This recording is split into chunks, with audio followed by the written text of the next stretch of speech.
Okay, good morning everybody. Welcome this morning to possibly our final meeting of the year on the 17th of December. It's been a huge year. I'm not sure how each of you feel, both councillors and staff, but certainly feel like we've been peddling our little bottoms off. It's been pretty frantic, so it's kind of nice to get to the end of the year, and certainly looking forward to the Christmas break. We've got a regional event on the agenda today. I do have an apology on behalf of Councillor Mader, who may be attending later on in the meeting. But apart from that, we've got a full attendance with both our councillors, CEO and staff, so great to have you with us. Item 4 there, I might just perhaps actually throw across to Councillor Eastwood, I think, who's going to perform this morning's prayer. So over to you, Councillor Eastwood. Thanks, Mr. Mayor.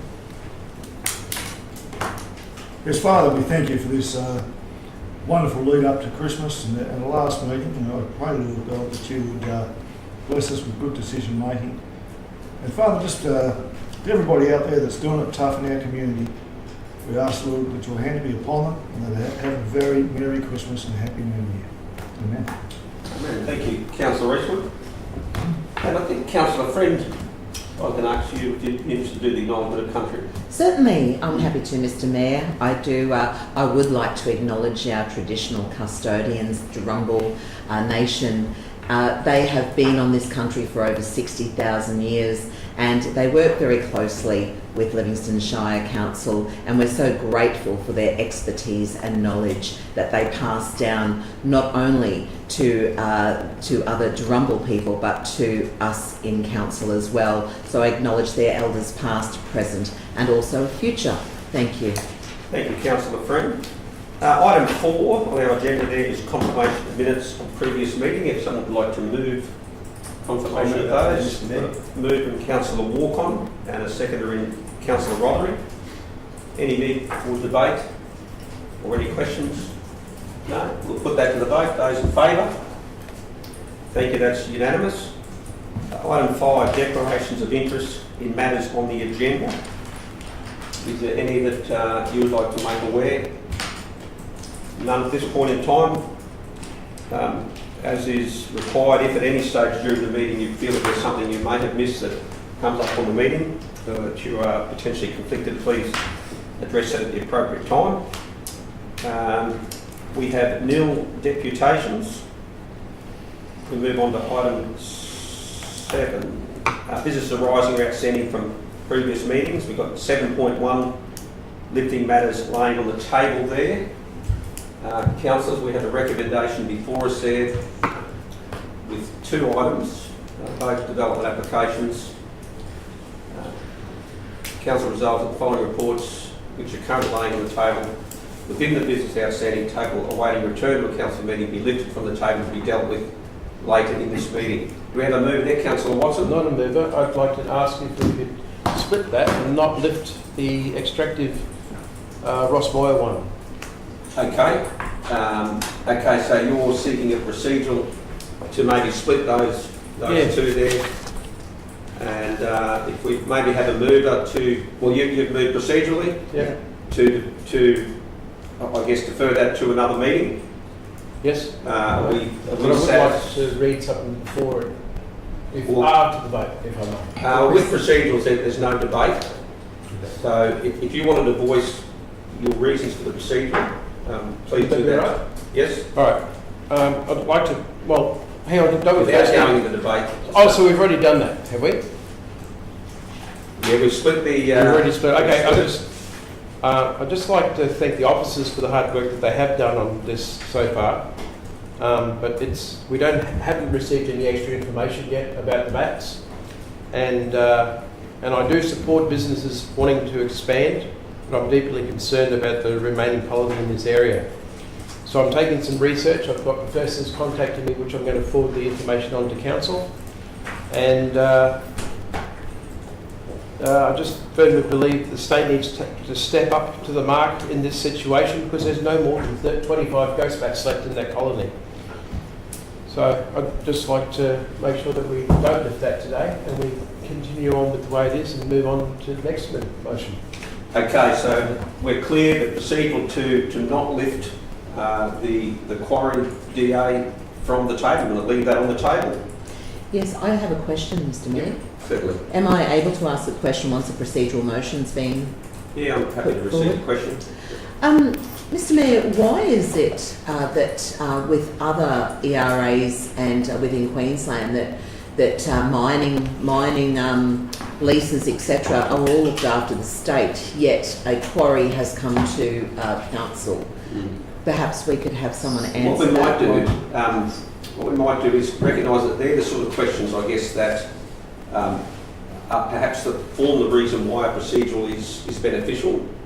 There could be a myriad of information that we can explore offline until No, the I next retract. meeting. I retract. Thank you, Mr Mayor. So, if there's support for the procedural to not lift this off the table, then we'll move on to the secondary item. So, those in favour of the procedural motion to leave this on the table? That's unanimous. Thank you, Councillor Watson. Thank you. Perhaps the only thing would be to identify, as part of that procedural, that it'll come back to the next ordinary meeting of council, or is that enough time? No, it won't be. It'll be in February. Well, we need to put some parameters around, just so that there's a recognition that it'll come back as soon as is possible. I believe with the stuff that's coming through, Mr Mayor, that I should have enough to hand to everyone mid-January to be ready for February. Yep. Well, I'm pretty sure the next meeting is February. It's January. No, it's January. It's only perhaps, Mr. Senior, could you just provide some guidance to clarify? Yeah, through Mr. Mayor, can I ask one of our planners what the deemed refusal time is, if there is one in relation to this? I'll take that question on notice and come back to you in a little bit. Perhaps later on in the meeting? Yes, please. Thank you. Okay. Thank you. Okay. Well, we'll acknowledge that at this point that procedure's been supported, and we'll just provide that additional information as per ensuring that we comply with our legislative requirements as part of that application. Okay. Moving on then to the balance of the matters currently laying on the table. We've got a recommendation to lift assessment of Common Drive, Yeppoon. Do we have a move to lift that off the table? Yeah, I'll move it, Mr We've got a move of Councillor Friend and seconded Councillor Rothery. Any need for debate, councillors? No, those in favour? That is unanimous. Okay, those items will be dealt with at the appropriate time. We've got our business outstanding table 7.2. It's a recommendation that the business outstanding table be received. Do we have a mover for that? Thank you, Councillor Eastwood. Seconded, Councillor. Are we asking questions? Robert? Yes, absolutely. Thank you, Mr Mayor. If I may, through you, Mr Mayor. So on item 1, should we not have this removed from the table because we did have a workshop on this last week? Should that be removed now that we've had the workshop? Or does it remain until structure planning is completed? Mr. CEO, do you want to provide any commentary? Through Mr. Mayor, we've actually started this. Perhaps it's actually the answer is yes to both, that it can come off because the process is commenced, but perhaps we should add a comment that actually there's no need to add a comment. Yes, I'd say take it off. Right. Because it'll be something that will be on the standard planning committee agenda until, well, probably forever. Yeah. Thank So you. yeah, I'm happy for it to come off. Thank you, Mr CEO. Through you, Mr Mayor. Number 4. So here we are. Sorry, I beg your pardon. It's number 2, not number 4. Eucalyptus Avenue. It does state here that the design plans have been completed, materials ordered, and installation is planned by the end of 2024. councillors have had an update through email, and I thought that we are being live streamed. If anyone's watching and interested in eucalyptus, could we please ask the officers what the update is That's for a Eucalyptus reasonable- Drive? Yeah, absolutely. That's our Director, Mr. Creedman, would like to provide a response there. Through the Chair, thank you for the question, Councillor Friend. So as per the report, commentary, this was probably from about a week and a half ago, suggests that and the design has been completed, the materials have been ordered, and the crews were proposing to complete the works by Christmas. Unfortunately, there was a delay in the delivery of the rubber raised platforms that we're looking to install. There's 2 of them. They're coming from interstate, so there was a delay in the delivery of those. And unfortunately, we've had to change the timing with the subcontractor who was going to help with the installation and the line marking, so that's not going to be completed by Christmas. Now we're looking to complete that early in the new year. The crews, weather dependent, will be installing some of the signage this week. So some of the signage includes local sort of 50-kilometre area signs and some updated warning signs around the park frontage. We're hoping to have that installed this week, but unfortunately we're not able to install the speed cushions that haven't arrived as yet. Thank you so much. Thank you, Councillor Friend. Any further questions at all, councillors? If not, did the Deputy Mayor want to speak at all to this outstanding table? Only, Mr. Mayor, to say that it's refreshing to see that there's only 4 items on the table. It's only 3. I think that's probably the smallest I've seen that for a number of years. Thank you. Anyone speaking against? Any further speakers for? No, we'll put that to the vote. Those in favour? Thank you, that's unanimous. Item 8.1, presentation of petitions. We don't get a lot of petitions, but we certainly, when we do, we recognise the effort that has gone into these, as is the case with this particular one here, relating to it's a petition related to the proposed development at 1-41 Neville Street, Molumban. So, councillors, there is a recommendation that the petition be received. There is one of 2 options that we have, I guess, just for councillors' benefit as well, and as those listening in, that we can either just receive the petition, or I believe our standing orders allows us to receive the petition and basically send it through to a workshop to be considered further. So, Mr. Mayor, yes, Councillor Friend. I'm happy to move Yep. receiving the petition. Yep. In its current, so with the current In recommendation. its current recommendation, only because we have not been informed about this DA at all yet. It hasn't even come to the table for any information. I'm also happy for a workshop, but we know very little as councillors of this proposed development application at this time. Only the emails that we've received from the community and this petition signed by 90 people. So I am happy to move that to receive it, but I would imagine that very shortly this would be coming to us. Is that right? Through you, Mr. Mayor, to Mr. CEO, that would be coming to us shortly? Through Mr. Mayor, I have to ask the planner. Yeah, at this stage it's anticipated to bring it to the February meeting, and there will be a workshop prior to that, yes. Yeah, lovely. Perhaps, Councillor Friend, it may be beneficial then, with your support of 2.9.3, the petition be received and referred to a council briefing. Yes. Okay. A Happy to workshop. second it too, Mr. Mayor. Okay. If we could reflect that in the recommendation, that would be great. Thank you, Renee. Okay, we've got a movement, Councillor Friend, a second, Councillor Eastwood. Any need for debate? Nobody speaking for or against? We'll put that to the vote. Those in favour? Thank you, that's unanimous, and thank you to the petitioners for your effort. We move on to item 9, question statements, notices from councillors. At this point there is nil. Reports, item 10 is nil also. That takes us on to our committee reports, item 11.1, the Infrastructure Committee minutes from 3rd of December 2024. Would that be Councillor Watson? Me, yes. Okay. Well, you read something, I shouldn't have. Pleased to present, Mr Mayor, I'm pleased to present the report of the Infrastructure Standing Committee that was held on December 3.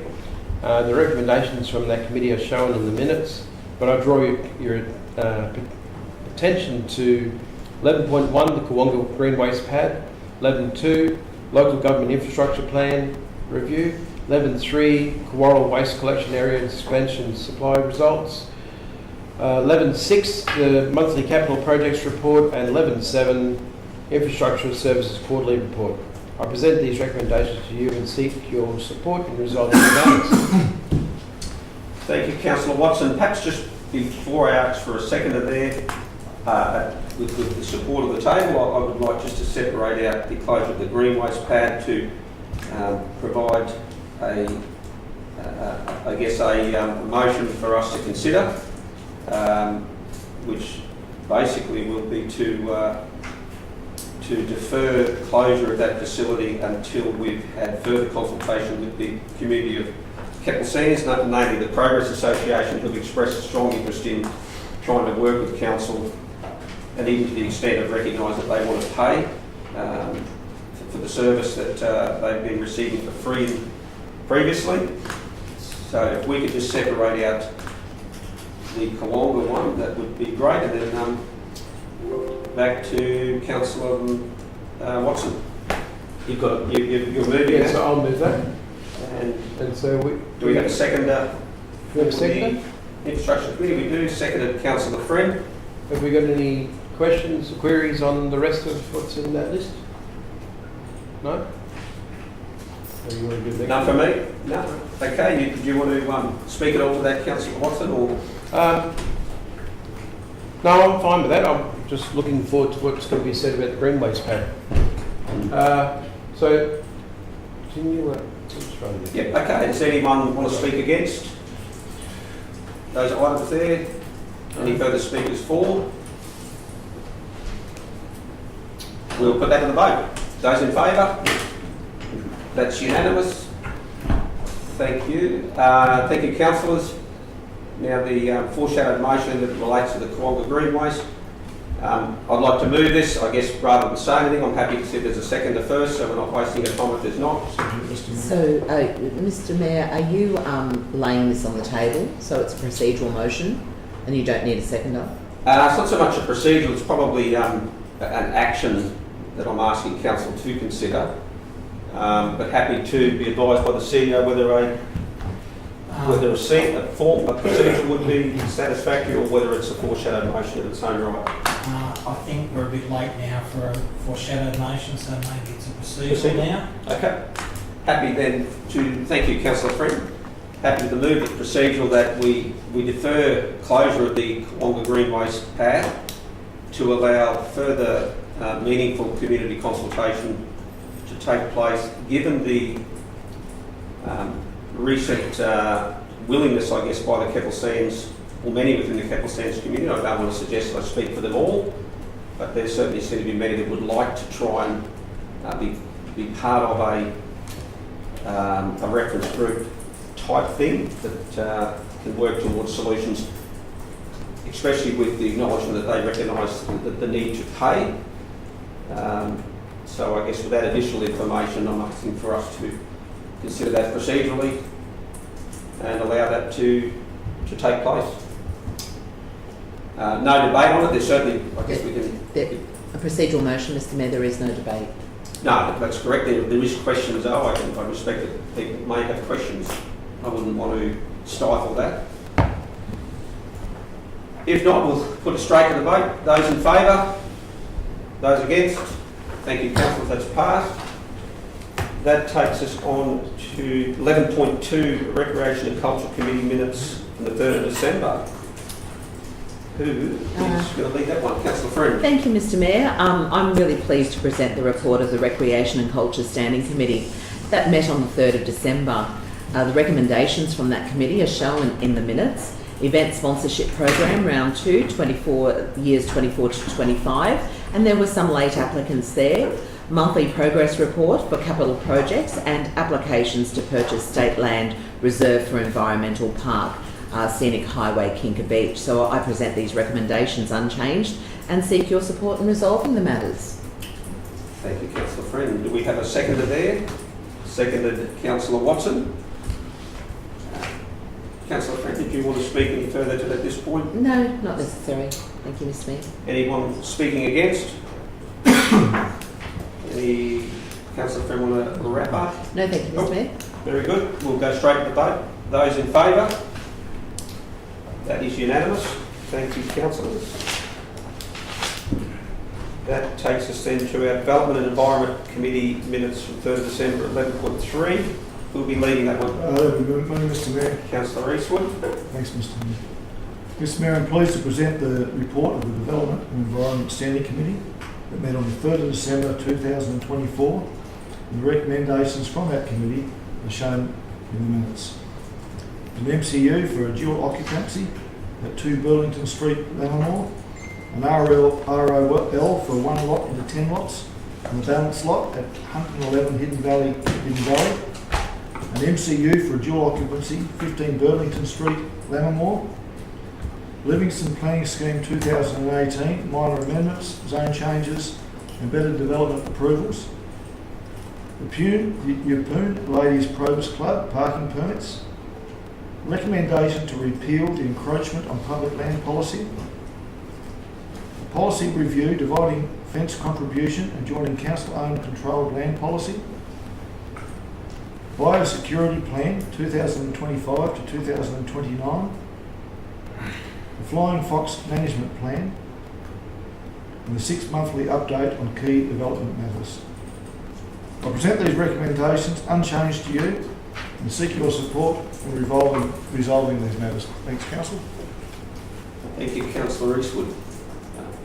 Just perhaps if I could, prior to putting this one to the vote, so the item that we lifted from the table earlier on, which would relate a lot to a common drive, it's appearing in the agenda later, or is it to be included in this? No, next. Sorry, it's next. 12.1. Thank you.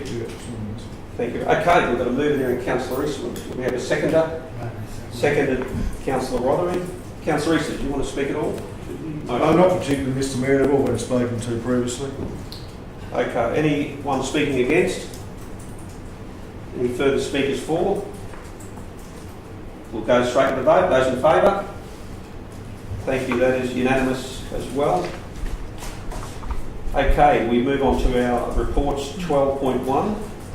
The item, you're correct there, Councillor Friend, lifting from the table there, reconfiguring a lot and preliminary approval to include a supplementary table of assessment, Condon Drive, Yeppoon. Have we got an officer who will be assisting councillors with this one? That'd be Greg, or? Yep, thank you, Greg.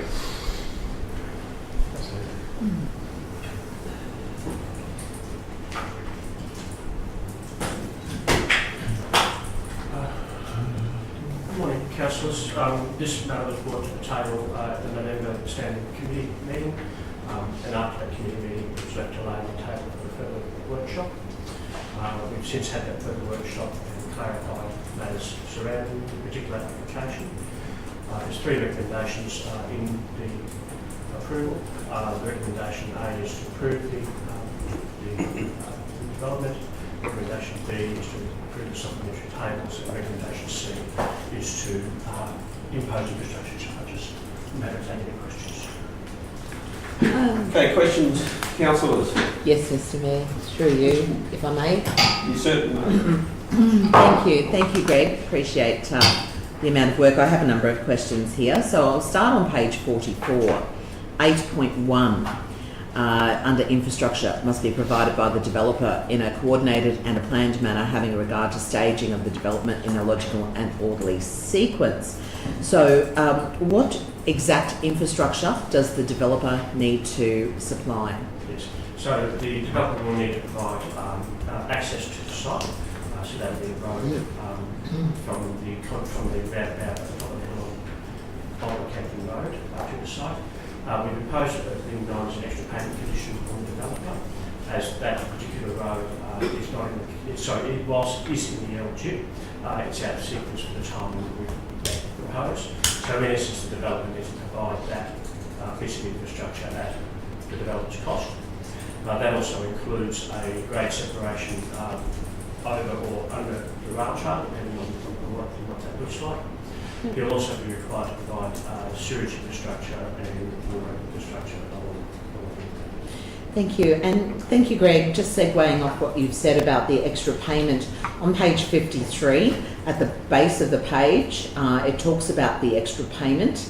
And I just want some clarification on that, because it gives us the established cost and the amount of payment, which is $8,663,550.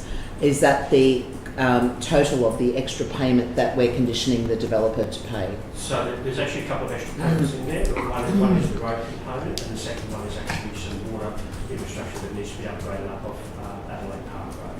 Certainly. And so I do see that this extra payment is in relation to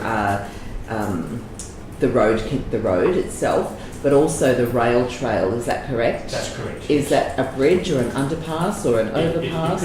That would still be subject to the operational works application down the track, but it will be what we call a grade separated overpass or underpass. So in essence, the road does not meet the people, or vice versa. Okay, thank you. And also, one more question, thank you. On page 80 of this report, I'm just flicking to page 80. It talks about medium potential fire intensity over mostly all the area. Could you explain what the medium potential is in layman's terms, and also what the developers, what their mitigation strategy is? Thank you. Just picking that up. So there's various categories of bushfire risk. So there's a low category, medium, and a very high potential. So there's a bushfire report attached to this particular application. It will make certain recommendations about separation zones and clearances from houses and dwellings. And if you look at the layout of the property, you'll notice that there's actually a separation between some of the bushland and the homes, and that separation is actually via a road. So depending on the level of bushfire risk, will depend on the level of mitigation that needs to be undertaken. Certainly, and there'll be hydrants installed. Hydrants? Oh yes, absolutely. Yes, so there's a requirement to install fire hydrants in an urban residential area once every 70 metres, or 80 metres. That's about 80 metres. Yeah, about every 80 metres. And with that, there's certain requirements to ensure minimum pressures are available for any utility that needs to connect to them. Thank you. Thank you, Councillor Friend. Councillor Walker. Thanks, Mr. Mayor. So, Greg, we're going to just talk through the biodiversity impacts on the area and of this development, and what have we done in terms of what we put in place to be able to mitigate, not mitigate, it's probably not the right word, to ensure, to balance the green space in the area. You'll just touch on that for a minute. So there was a biodiversity report provided with the application. Whilst they didn't find the presence of any specific protected species such as cycads, they did note there were biodiversity matters associated with the site, such as there is any particular bushland. So in terms of you'll notice in the layout, there's some areas there that are marked to be retained. Okay? And there's also a buffer between the back of the houses and the rail trail in order to provide some of that continuity. And how big is that buffer zone? It's about 6 metres from memory. So that 6 metres is from the property boundary to the back of the houses. It doesn't include the rail trail because 20 metres wide. 20 metres away from the rail trail, and then plus another 6. So what I'm saying is rail trail is 20 metres wide, and there's the rail trail sitting in the middle of it. Yeah. Okay. Then there's an extra 6 metres off to the side of that before you get to the property boundary of the house. Thank you. Yeah, is there any scope to make that distance even wider again? Potentially there is. That would have to be a negotiated outcome as a result of an approval or refusal. Just say it again. That would have to be a negotiated outcome. Negotiated outcome between council and the And the developer. The developer may not wish to do that. Right, okay. So how do we go about if there was an appetite to be able to expand that even further? How does that go about? Mr. Mayor, that's probably... Well, I guess that is something that each councillor has the ability to vote either for the current application in its current format, Yeah. or to vote against it because of these reasons, or it may be a case that one tests the will of the table to lay this on the table to engage with the developer to see if there's any scope to increase the size of that. They're options that I've seen used in the past. I probably just need to confirm advice from the CEO or Greg as to, what the process is to test that. So the developer has expressed that they're not prepared to extend the application any further. Right. And today is essentially the day for that. So if you're wishing to look to do some negotiation in this case, we probably need a resolution or motion from the table just to allow officers to engage in that conversation. To affect that, would they be contactable today, do we believe? Oh, it's a good question. Yeah, good question. I really don't have the answer to that. So I guess that is at the discretion of the majority of councillors. They wanted to do that, to lay on the table, Councillor Walk-on to seek the developer's opinion towards increasing that buffer. So just to make that clear, Mr Mayor, that's the buffer between the rail trail and the backyards of the blocks that are along the road. That's my understanding. Is it okay if we put that picture up on the screen so we can just clarify exactly for us all? Well, Mr Mayor, while we're waiting for that picture, Certainly. just a question to Mr CEO in relation to the timeframes for this particular resolution today. Is it still within the timeframes if it was to lay on the table? Through Mr Mayor, I'm standing up with no, today was the last, Today's the last day. So we can't really lay it on the table. Well, no, today is the last day at close of business, but it would be within the table's discretion if they wanted to lay on the table, and the officers can contact or make attempts to contact the developer, and it can be lifted back on the table in an hour's time or 2 hours' time. Oh, So we could do that if that was the appetite of the majority wanted to do that. So it's, Yep, I have reasons, I think some of the middle of the debate of why I want those reasons, so I'm not too sure. well, if you were to put the formal way would be to put a procedural motion in for this matter to basically lay on the table to allow for the officers to discuss with the developer the potential for increasing that buffer that's currently 6 metres. Are you nominating a particular size, or is it just open? Or Mr Mayor, I do want to put forward a procedural motion to be able to expand that. Yes. I do know, speaking with the I'll running come club, and see you in 2 seconds, but yeah. yeah, with the running club, having concerns of walking down there or running down there and seeing the fence of backyards, even though they might be seeing houses, they'll at least see the fence, and they just want to at least see the bushland.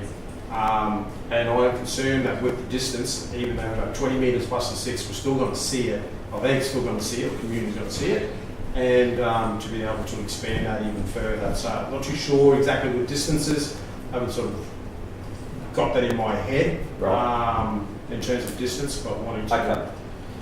Well, I guess that provides some intent of what you would like the table to consider to put to the developer, which can be facilitated. It would need to be today. Yes. So And then if we can't get hold of the developer, then we just make a decision on we'll be making a decision today. Sure. So I'll just go to the CEO. Through you, Mr. Mayor, perhaps instead of using the words laid on the table, change the order of the business today and move it to the last item. That's what I was thinking. There we go. There we go. So procedural to move it to later in the agenda, or the last item on the agenda. Have before urgent business or something of that nature. Okay. No need for debate. All those in favour? Thank you very much. That's unanimous. Thank you, Mr. CEO and Greg. That then takes us on to now 12.2. We're also laying that on the table until a later stage, I believe. We've already done so. Sorry? It's already done. Already done it? Yep. That's good. Through Mr. Mayor, I just had an email from Mr. Abbott saying a question notice for the last Item. Yep. the last day is the 21st of January, which is happens to be the next ordinary council meeting. Just qualify that, sorry. So the last day on the clock is the 21st of January 2025, which happens to be the next ordinary council meeting. And that relates to That relates to the other the previous one. Common Drive. No, the previous one.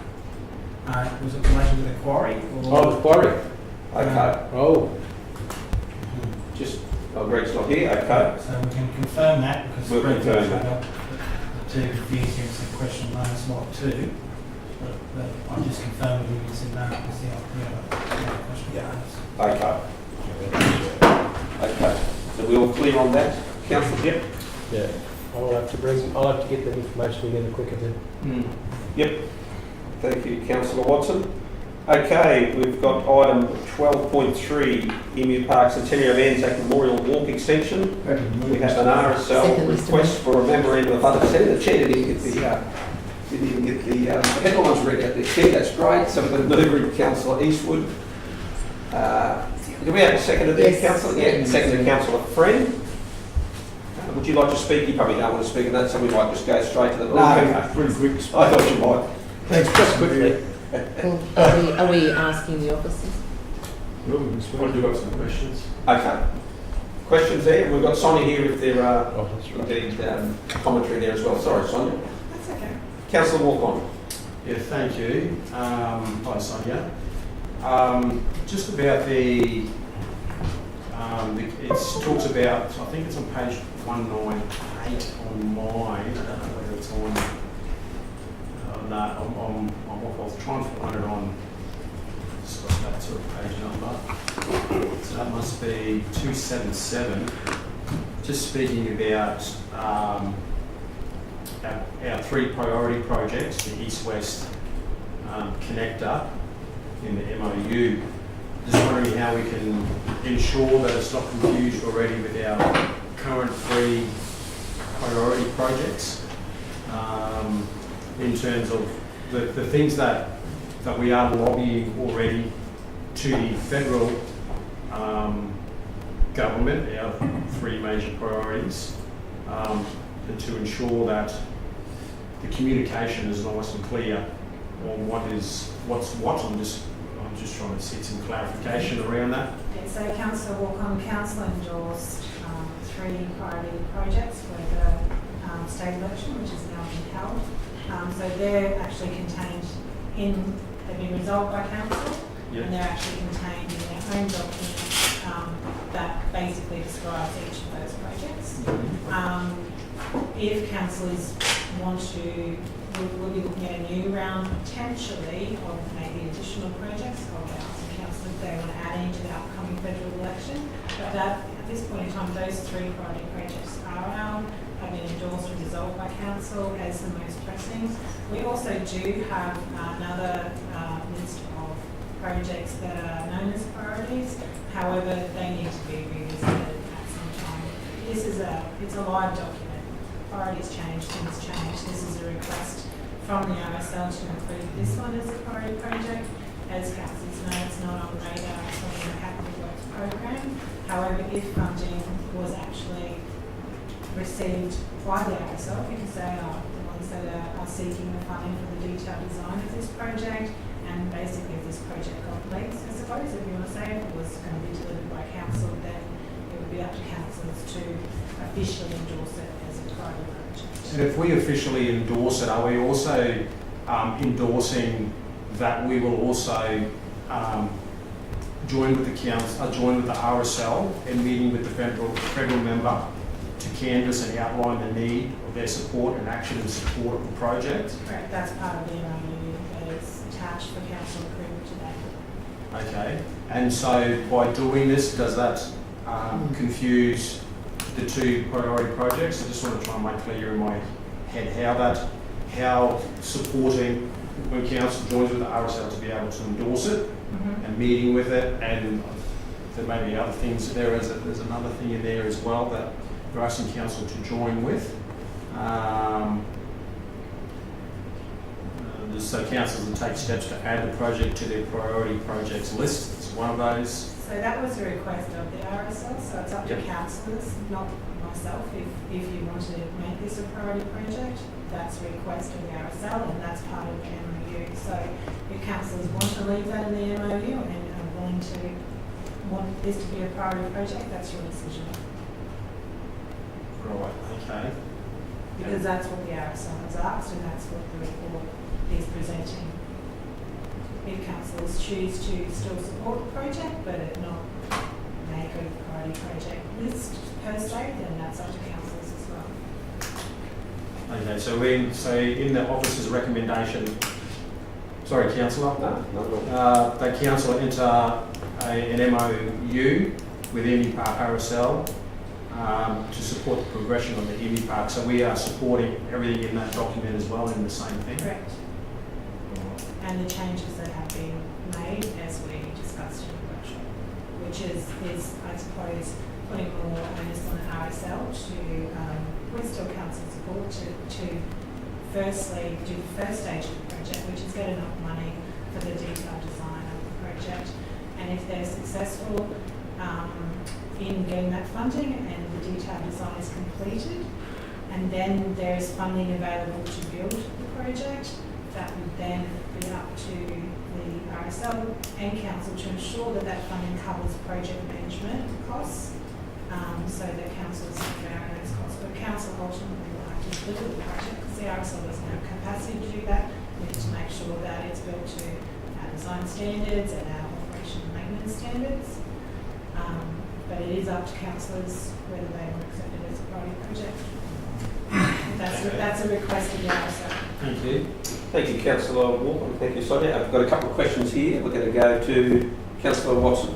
Right, through the chair, Sonia. I was just wondering, was this on the capital forward works program? Because it's not on capital works. So is there anything that we've dropped to bring this in? Because I know that we're short of staff to take on extra big projects like this. This is a request of the Emu Park RSL for councillors to consider if they want to, I suppose, support this project. So do we have the capacity to do this amount of work in the current? There is no planning for this. If this again got legs and happened, then we may have to drop off another project that would be delivered.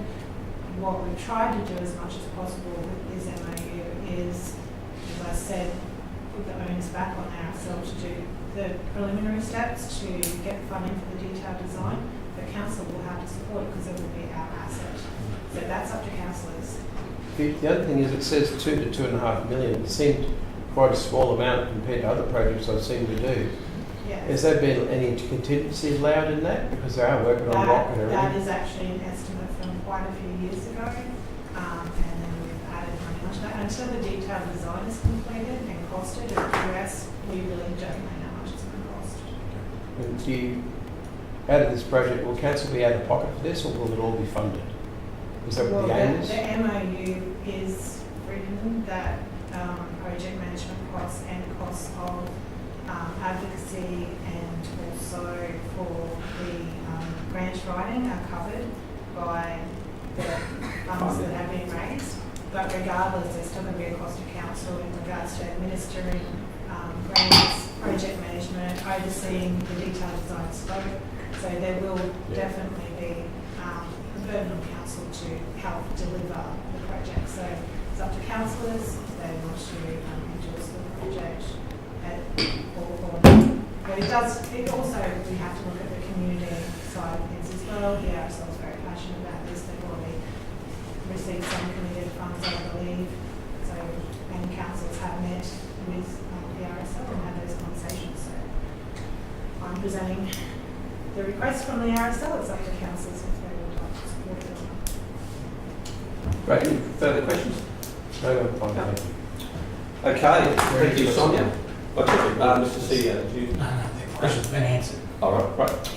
Okay, so we have a mover there in Councillor Eastwood, a secondary Councillor Friend. Councillor Eastwood, would you like to speak to that? Yes, Mr. Mayor. I was trying to find a photo of Anzac Day this year when I actually was on the boardwalk with my niece from London, and she was absolutely amazed. I couldn't quite actually get the photo. There was a nice one right there with us on the Esplanade. Look, what a remarkable boardwalk that is. Not only is it a fantastic achievement by the council and the RSL to have such a landmark within our area that people come far and wide to see. Culturally, it's really significant, and the expansion of it is going to add more and more to the livability and vibrance of our community and indeed Emu Park. I understand that as a priority project, there are some very important roadways and other things to consider. But guys, it's not all about roads and infrastructure. The Livingstone needs to remain and grow as a livable, lovely, incredible place, and this will certainly add to our Shire. It's going to bring more tourists. It's going to make what is already the most amazing Anzac Day celebration, even and commemoration, even bigger. And I just commend it to the table and ask for your support in this matter. Thank you, Councillor Eastwood. Anyone speaking against? I'll speak against. Okay, Councillor Walker. Yeah, thank you. I agree everything that Councillor Eastwood just spoke about, and I wish I could fully support the MOU. I do support the boardwalk.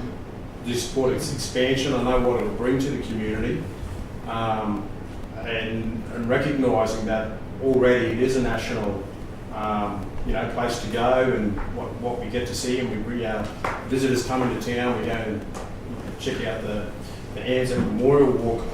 But what I am concerned about is the confusing message of priorities. That's all it is. It's a confusing message of priorities when we have a housing shortage, and we talk about often the infrastructure challenges that we've got. We speak often about Tamby Road and the congestion that is there, and you speak to anyone that's going along that Tamby Road to the roundabout at Bunnings, and we have to really, my view is to focus our federal government, knowing that there is a federal election coming up, to focus on really what's important. We can bring people here, absolutely we can bring people here with these expansions, but at the end of the day, what's going to happen if people is living here, and we've got a housing crisis, and we've got road congestions. I think our messaging to the federal government needs to be crystal clear in what we really want. And I don't want to go to federal government and say, let's fully support this work here when we've got some really fundamental issues that we need to focus on coming up to a federal election. So absolutely, I think it's a fantastic idea, but I think the priorities need to be the priorities. I'll speak for Thank you, this. Councillor Walker. Any further speakers for Councillor? Yes, Mr. Mayor, I'll speak for this because, as we have already discussed, there are higher priorities in our capital works program for the next 3 years. However, due to the passionate efforts and dedication of the Emu Park RSL, I fully support entering this Memorandum of Understanding because this will enable the RSL to seek state and federal funding. And also they have their willingness to undertake community engagement themselves, and that's something council will not have to provide. And also they will provide the initial scope for the detailed design. So this Memorandum of Understanding encompasses all of that they will seek the grants, not council.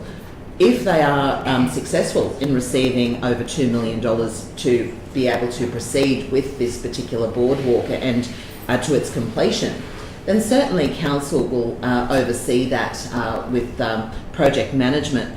However, until the stage of their obtaining this $2 million,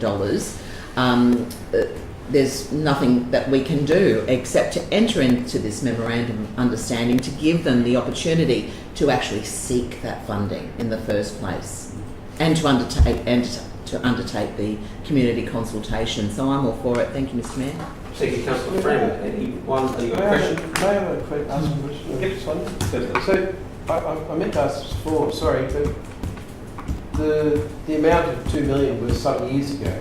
Have we any estimate? No, the amount, sorry, councillor, through the chair, the amount of 2 million has been updated to current as at best estimate. It was about 1.4 million. Oh, I see, okay. No, that's just, I was concerned, just if they're looking for 5 million, I'm thinking, ooh, you know, like, all right, no, thank you. I'm on the fence, I have to say. Okay, any further speakers against the motion? Any further speakers for? I'll speak in support of the motion, and I'm reminded of one of our former councillors, who's now a current state member, Nigel Hutton, who would at times either speak for a motion and then he'd vote against it. Sometimes he'd speak against the motion and then vote for it. And there's nothing wrong with that either. Are you foreshadowing what you're going to do? No, not at all. I'm not suggesting that any councillor should follow that example, but it reminded me that it's healthy to have robust debate, even to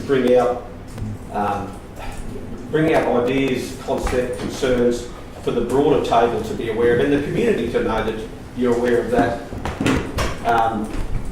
but not necessarily wanting to vote against it, you know, on principle. But so in speaking for this, I really pick up on the points, I guess, of Councillor Walcom, who I think has probably highlighted what all of us recognise, that on our communities, at the forefront of the community's mind is traffic, housing. Absolutely. Absolutely. That's why we included recently the East-West Connector Road into our local government infrastructure plan. We are doing all we can as a small, committed and dedicated council to try and be proactive to address those most challenging issues that people out there are telling us every day of the week. We're doing that. We probably can always do more. I don't know what that is, and we will do whatever we can. I guess what I would encourage, this doesn't need to detract from the clarity of that message. The funding partners, the state and federal partners, you know, the upcoming federal election or a future state election, they have the capacity to identify council's preferences and wish lists and to categorise them in their capacity as to what they think delivers for the community that they want to represent. They have the capacity to assess these projects and not necessarily detract from this one in order to give to that one. And that's why the federal government, for example, is made up of all these ministerials. You know, they have the defence as a ministerial position, they have transport, because they're all components of a balanced society, that to not have them, because that's become the priority. Can you imagine removing the defence minister because now they're going to focus on transport? They all form what is the structure of the government. So in supporting this, in no way am I wanting to detract from those other most highest priorities that we've got. But there's no way that I could not vote for this, because forever whilst ever I'm here, I will stand shoulder to shoulder with the Emu Park RSL or the Yapoon RSL, the Vietnam vets out of Coxcomb, and do what we can within our capacity. And at this point, this is just standing shoulder to shoulder to say we stand with you in your efforts to seek funding. It's not detracting from the message that we will champion to the federal government and state government about those key priority projects. And we are protecting ourselves in this MOU, and I think Sonia's done a great job to protect the council, to ensure that the funding will be met, not by the council, but by the higher funding partners. So there's that level of protection that provides our ratepayers, but most importantly, it provides a support to the tremendous veterans and service personnel involved with the RSL, and there's perhaps no greater cause than that. So on that hope, on that message, I certainly support it. Anyone further speaking against? No further speakers against? Councillor Eastwood, do you want to wrap up? I would like to wrap up, Mr Mayor, and thanks Councillor Walcom for your speech today. It obviously shows that you are willing to stand for the community's needs and wants. And just, I guess, emphasising a little bit what the Mayor has just said. It's going to be a priority and not the priority. It's going to be adding to and not taking away. Also, there are different buckets of money for different things. Mr Miller won't say as eloquently as a mayor, but that's basically what it is. And just because you're not getting this year, it doesn't mean you're going to get that. Or because we're getting this, it doesn't mean you're not going to get this big new roadway. It doesn't work like that. And unless you put it out there, you'll get nothing. So it's really, really important that we do that. It's adding to, and it's not taking away. Also, it's the RSL, and we'll affirm this, it's the RSL that are chasing the bucks and not us. And councillors, I'm not willing to say no to the RSL, and I hope you're not. Okay, that concludes our debate. Thank you, councillors. We'll put that to the vote. Those in favour? Those against? Thank you, that is supported. Okay. Can't believe you put your hand up. We love democracy. not 12.3, we've just been on 12.3. We'll turn the page. We'll go to 12.4, the Great Keppel Island, the Gateway Precinct Arrival Plaza. Project design and community consultation update by Arvind. Welcome Arvind. And Jacob. Thank you, Jacob. Great to have you with us. Over to you, gentlemen. We've got a brief little slide pack to just run through a couple of key points from the report. So just at a high level, the concept design has now been completed after a public engagement process, and what's on the screen and included as part of the report is, I guess, the outcome of that process. So I wanted to just take the opportunity to just summarise some of the key features. It's not an exhaustive list of everything that's included in the Arrivals Plaza, but just pulling out a couple of the key features in particularly relevant for the engagement. So, starting through 1 to 9, there is an accessible connection from Fisherman's Beach up to and into the Arrivals Plaza.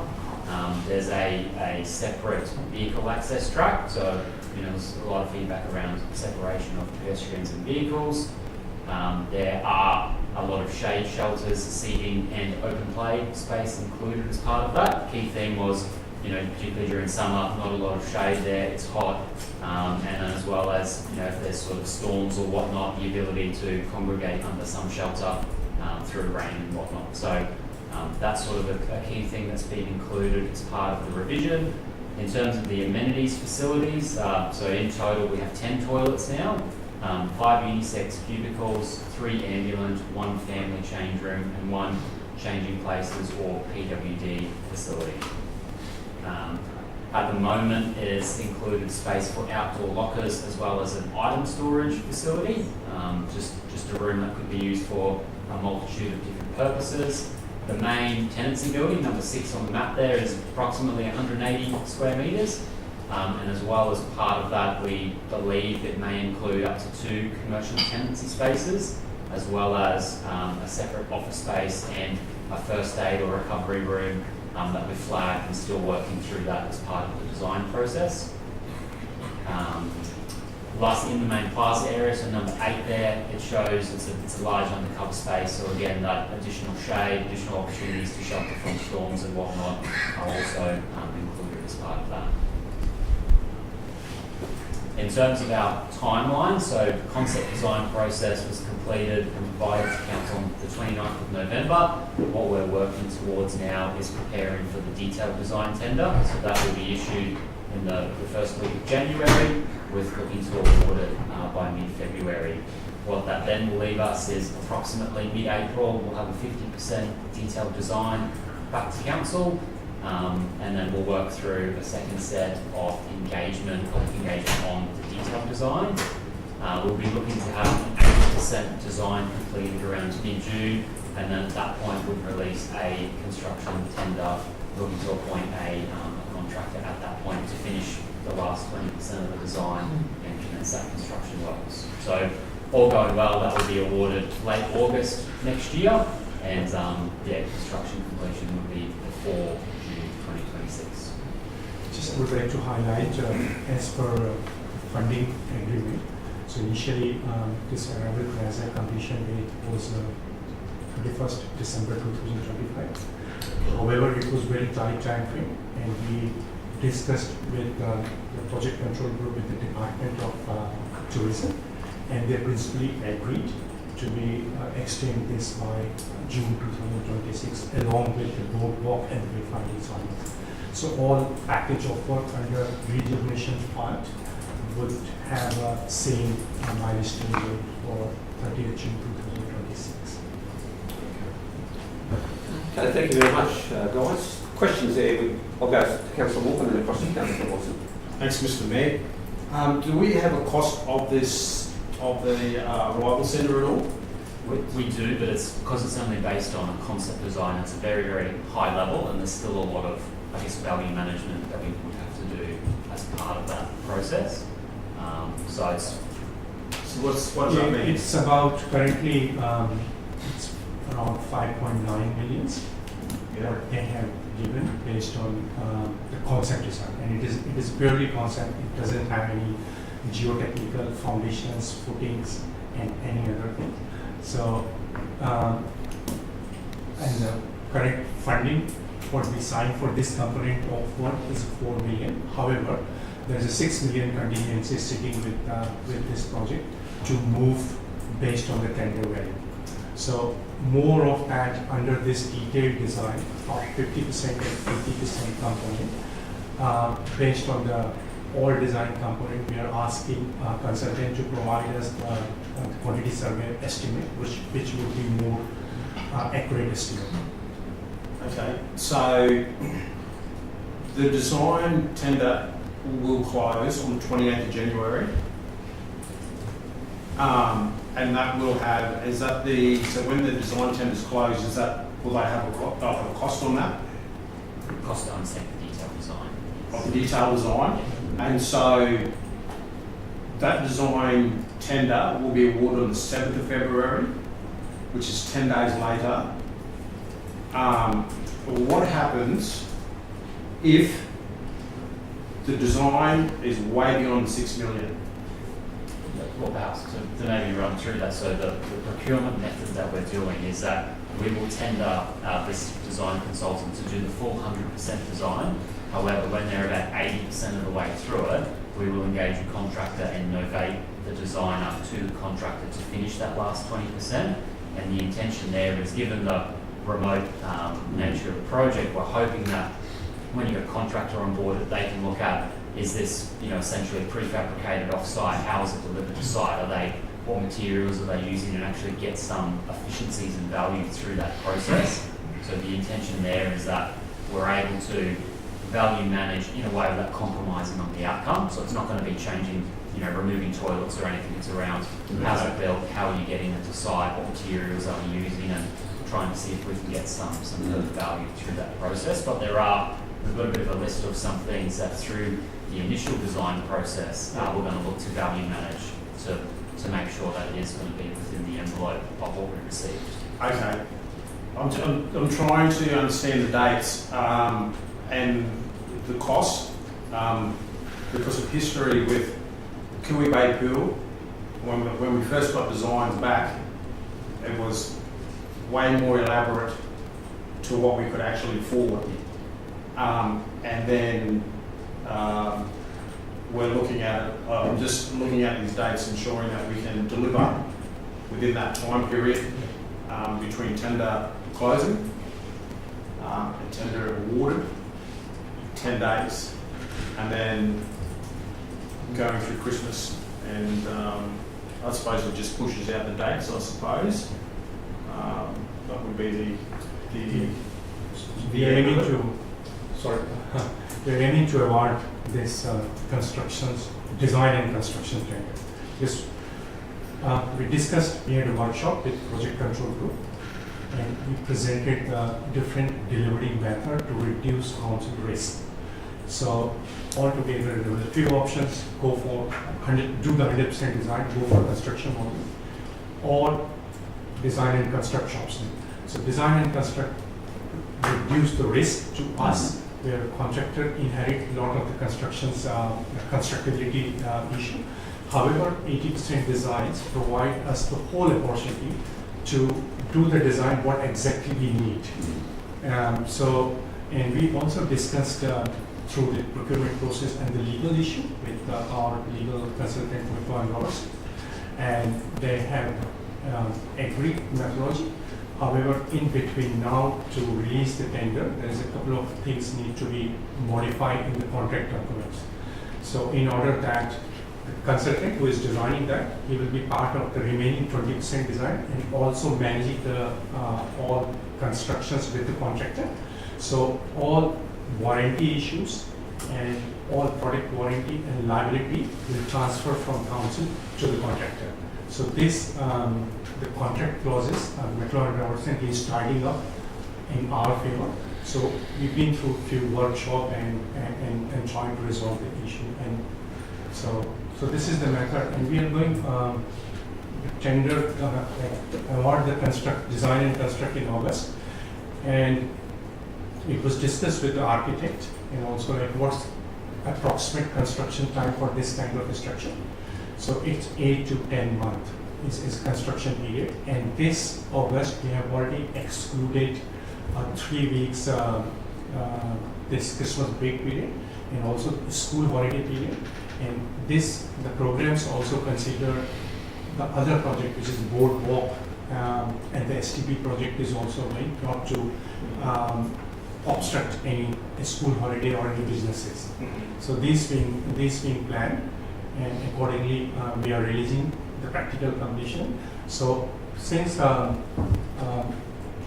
June is our milestone funding date, and we are going to finish this project by end of for practical completion for contractors end of May. So we would have 4 weeks of contingency. Thanks, Mr. Mayor. Thank you. Councillor Watson. Jacobs, sorry for that.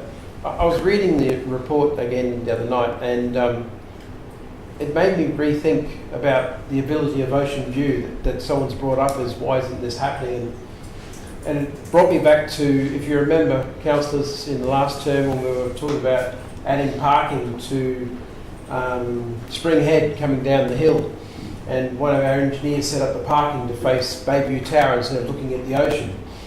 And I asked, well, why would you want to look at a building when you can look at the ocean? And I'm thinking, at the moment when you're on the island, you sit at the hideaway and you can see the ocean, because that's why everyone goes there.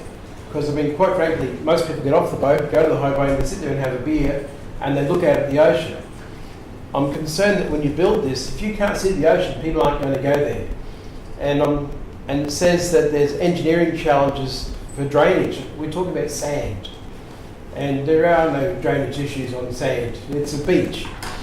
And I feel that we should be lifting this up, putting some sand under it, lifting it up, so that there is a view, so that people will go there. Because otherwise, you won't get people going to this. They'll still sit at the hideaway. The whole idea of this is people to use it and spread them across the island.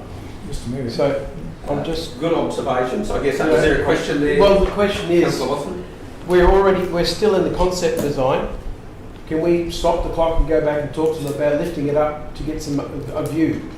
Because I really think that's very important when you're on an island, because there's no point sitting in a hollow with a sand dune. Okay, so that's a question, and that would be one. If you want to prosecute that in the debate, and the majority supported that, Well, I'm asking the question, is there anything to stop us?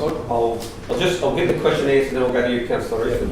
Is that right? Well, I think my question is even more important. Why? Well, I'm concerned that Councillor Watson might have a conflict of interest. Not at all. Okay. That's the other end of the island. On a geographical.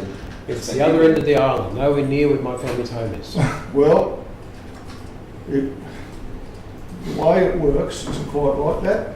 Having gone through a conflict of interest and still going through a conflict of interest thing in Kilby Bay, which actually they bought up my place in Lammermoor as well.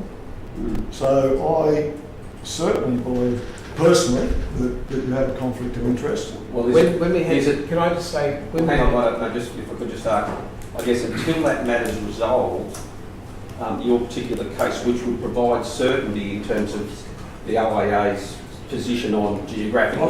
Regardless, I've still got a obligation. Yeah, If no, I exactly. believe that somebody has a conflict of interest to bring it up. I cannot sit here and go. Exactly. Yeah. I guess So what I'm moving making, and proceeding. whilst that remains undetermined, it is right that you raise that as a concern, because if in the event the OAA was to find that Councillor Eastwood's matter, which we're not actually meant to talk about too legally other than just here on YouTube, is that the precedent would be there is a geographical concern even if you're 1.125 kilometres away. So whilst that's unresolved, it's probably prudent upon us to raise the concern of Can I- a perceived conflict. Can I say something now? Yeah, just let me hear me out. Yeah, all right. Absolutely say something. And it may be just a case for the table to vote, all right, which is what we've done in the past, and then deal with the perception of the conflict which may be triggered because of potential geographical location. So if that provides some sort of pathway forward, which I think is legitimate that Councillor Eastwood raised given the circumstances, then we can perhaps go through that process. Right. Councillor Watson. Former CEO Alistair Dawson. Yep. I asked him the question about that because, quite frankly, my family has 30 years on this island, and it seems odd to have someone sitting at the table that can't speak about things when many people don't have that knowledge. Yep. So I asked Alistair, how do I get around this? Mm. And he came back with, if it was to do with the boardwalk going past your house, Yep. if it was to do with the sewage going to your house, walk out.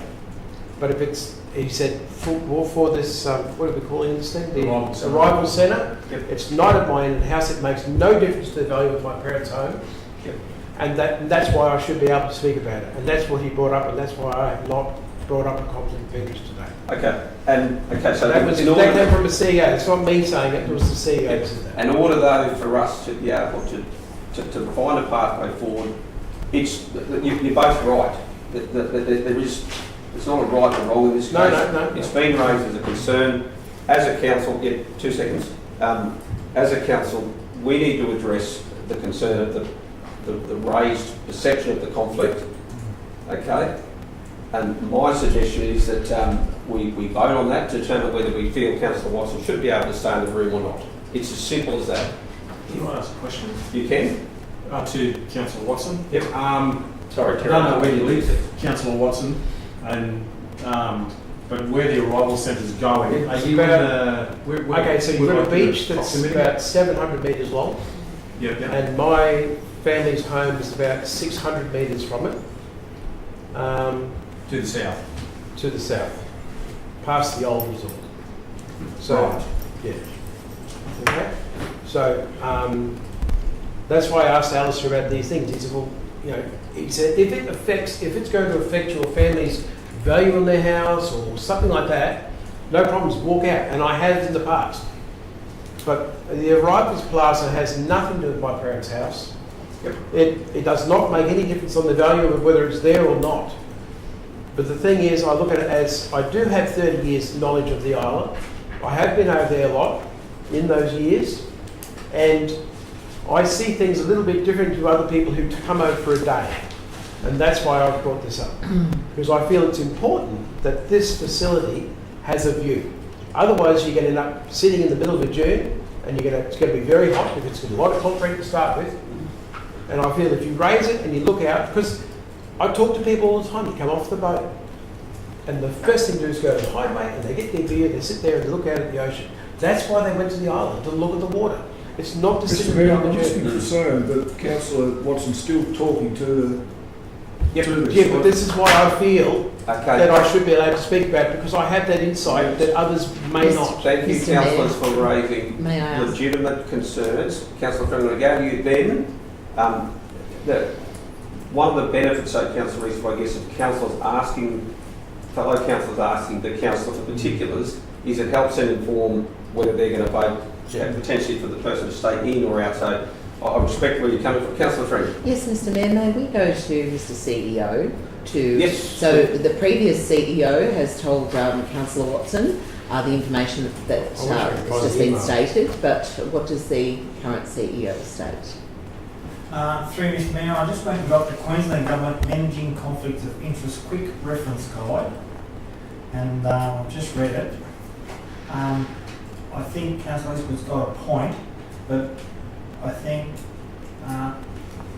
there's a point on both sides of the fence. And the most relevant part is how to decide if participation is in the public interest. If eligible councillors decide that a councillor's participation is in the public interest, they must pass a resolution stating their reasons. There are some valid reasons for deciding whether participation is in the public interest. Will the councillor's involvement negatively affect the community's trust in the decision? And that's only up for council to decide. How close is the council's relationship with the related party? I'd say it's not.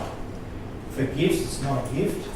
Will the decision have a big impact on the councillor or related party? No. Is the interest unique to the councillor or related party or widely shared by others in the community as well? It's not unique to the councillor because of the geographic location being at the other end, it's more for the community. Is there a way the councillor could influence the decision or gain a benefit? No benefit, but there is a way the council could influence the decision if it's in the public interest. Is the potential benefit for the council or related party certain, or is it just a remote possibility? Does the council have knowledge that might help make the best decision in the public interest? Is your decision consistent with other similar matters considered previously for other councillors?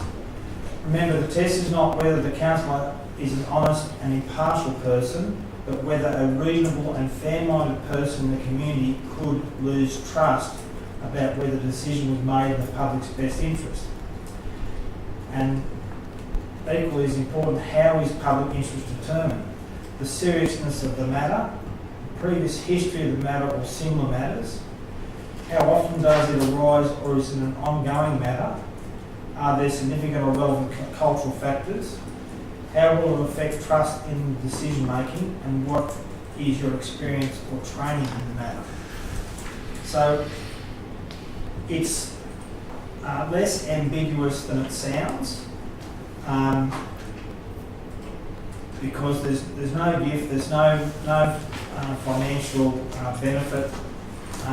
It is, and we've had this conversation before with Councillor Walcott and Eastwood about the pool. So it's up to council really to decide whether or not the public, in my opinion, whether the public interest component of it outweighs any perceived, and I say it's perceived conflict of interest. And so the first action is for the councillor to voluntarily leave the meeting and then ask eligible councillors to decide by passing a resolution to allow participation if there is a declared conflict, and move a motion stating reasons why the councillor's participation is in or is not in the public interest, and eligible councillors can decide to add conditions to the resolution, e.g. count vote. So I might actually keep this in the council chambers for we've all got one. for future reference. Yeah. We've got one in my bag. And I've got to read it a little bit more often too, so I know it off by heart. But, No, and that pretty well, I guess, provides the pathway that we need to take. Councillor Rees legitimately raises an obligation which each councillor has if they're aware that there could be a conflict.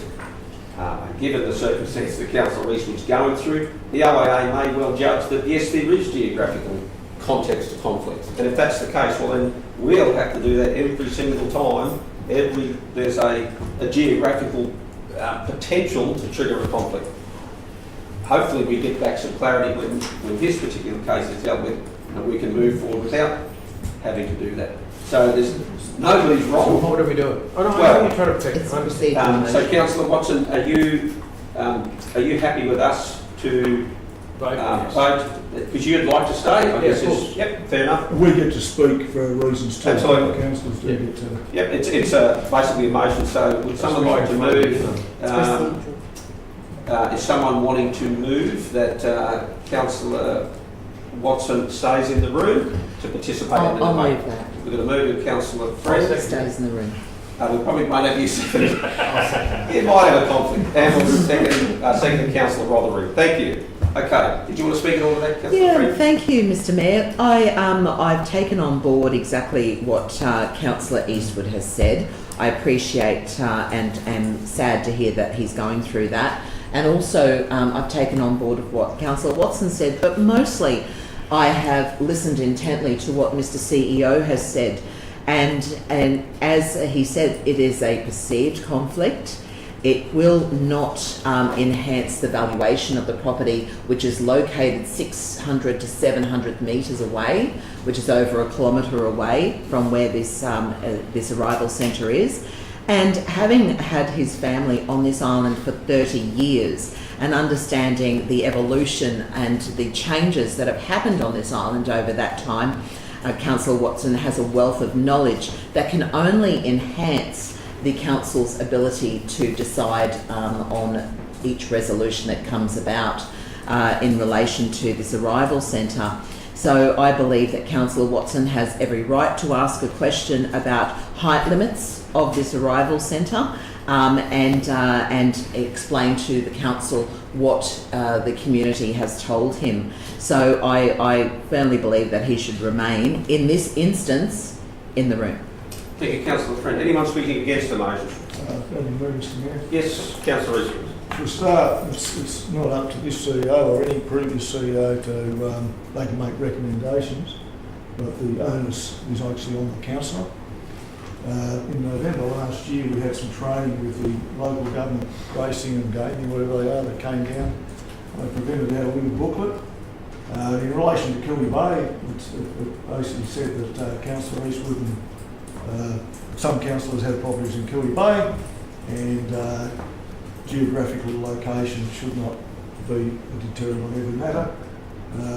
But in relation to Great Keppel Island, it actually did say that there was to be very, very careful. I don't know what it actually said. We can probably find it. I was carrying it around with me, but it actually, because of the small community, they actually were quite. And you would remember what they said, but I can't remember exactly what they said. But it certainly was a lot more, because you're on that island. It made you have a higher. What's the word I'm looking for? Interest?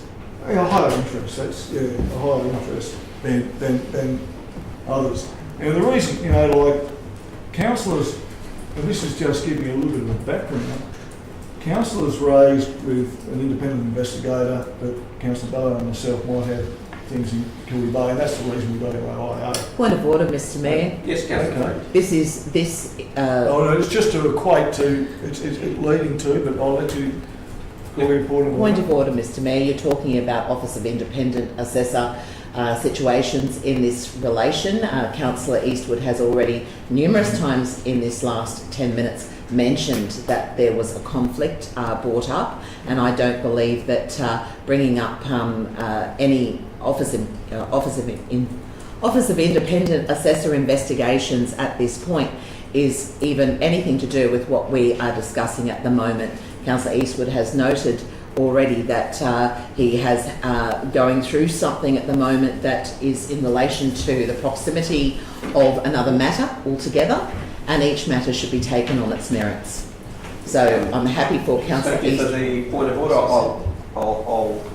I won't overturn it. I'll acknowledge the point of order and just ask Councillor Eastwood to keep his comments fairly brief. Yeah, I will keep it brief. And not Unfortunately, repetitively refer to the OIR. Okay. Thank you. I won't refer to the IO again, You just did. even there's no offence to do that.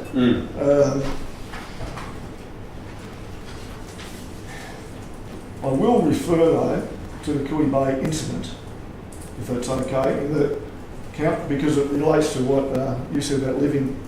One of the councillors here, the mayor, lived in Kilby Bay his whole life, just about all his life, and had a great knowledge of Kilby Bay, and that isn't deemed to be, even though he has knowledge of everything, like you would have knowledge of most things on the island. It didn't seem to really matter to.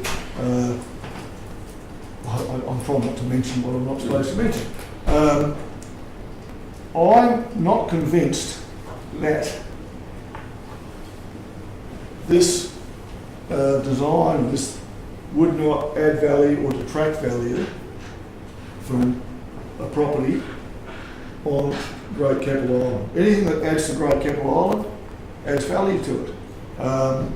One of the things that we were questioned on was the units adding value or detracting from our place. So it's a very similar thing, and I'm not going against Councillor Walker. I'm trying to protect Councillor Walker. Are you? Okay. Watson. What? Exactly. Yeah. I'm not actually going after you. No, I'm trying to protect you, because I've been through this, and it's not fun. It's not fun to go through these things. It's just hanging on. It's still going on. You know, so it's. I'm just going to leave it at that. I think I've made my point. They're pretty strict on this stuff, and I know you've got a lot to add. It's up to the council whether they decide whether that overturns everything else. But Thank you, Councillor Eastwood there. Anyone speaking for? I'll have a chat. Yep. I haven't said anything yet today, so I'm going to Excellent. have my spiel. When we all went at the last election, a lot of us went for and put their hands up for wanting divisions, and we spoke to people about visions. And visions is the area you live in and communities you represent.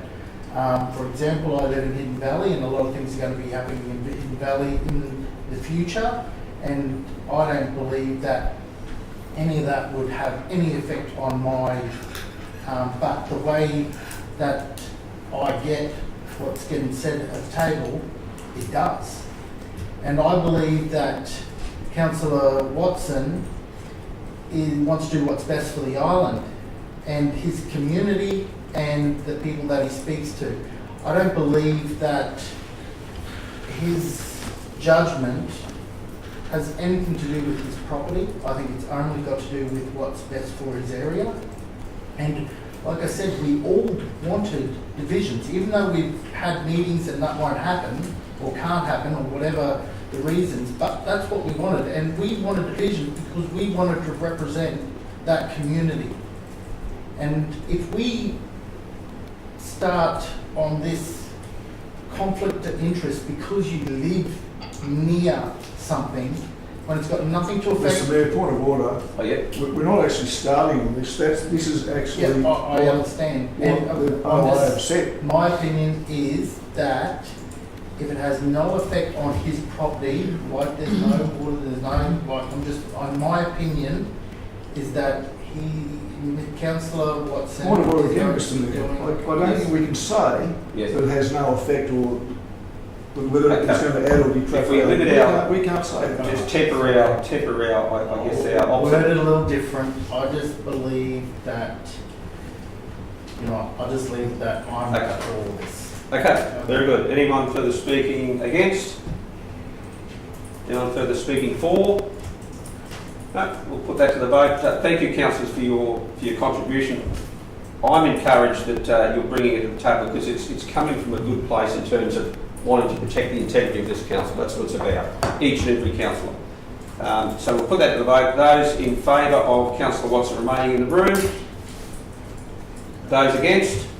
Okay, it's unanimous. Thank you. You're all going to stay in the room. Now back to the questions that were raised to our very competent staff here.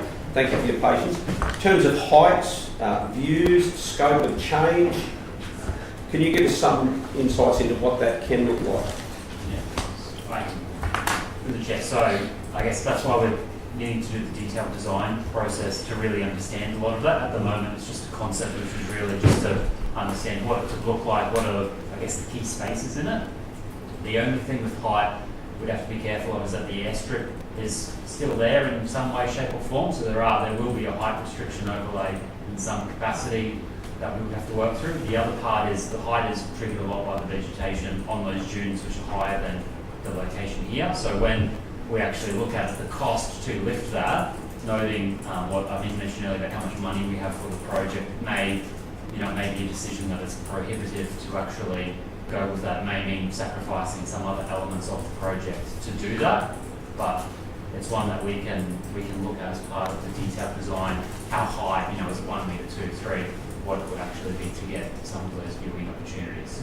So, Can I just say though, when you're putting a concrete thing like that in there and you've got no breeze blowing through, you're going to burn kids' feet because no one on the island has shoes on. They're walking on the sand for the reason, you take your shoes off and you've got all this cement. You need air flowing through there to cool the place down. And the only way you're going to do that is by raising it to get that breeze blowing through. But as I said before, if you don't have the view, the people aren't going to go there. There's no need to go there. That's the thing. The whole idea is it's the arrivals place. That's why you're going there. Okay, thank you for that observation. There's many that would like to ask questions. I'm going to go to Andrea, Councillor Friend, in 2 seconds, but before we do, I'm going to pull Bob in, who's asked to make comment on Councillor Watson's statement. So if you could just come to the table, please, Bob, that would be great. Thanks, Councillor. Thanks through you, Mayor. Just a couple of comments, if I can make a couple of comments. I can see that it'd be wonderful if we could get sea views from that location, but the geography of the island, the dural area in front and the trees will make it physically impossible, I think, from a costing point of view. You'd effectively have to go to a two-storey, at least a two-storey building to get consistent sea views from that location. Moving the facility any further forward into the dural areas where you would get sea views from a planning perspective I think won't be allowed from a planning perspective, because we'll be moving into that coastal protection zone more and more. Even where we're putting it from a planning and development point of view might present some challenges from a development approval point of view. So that will prevent us moving it any further forward.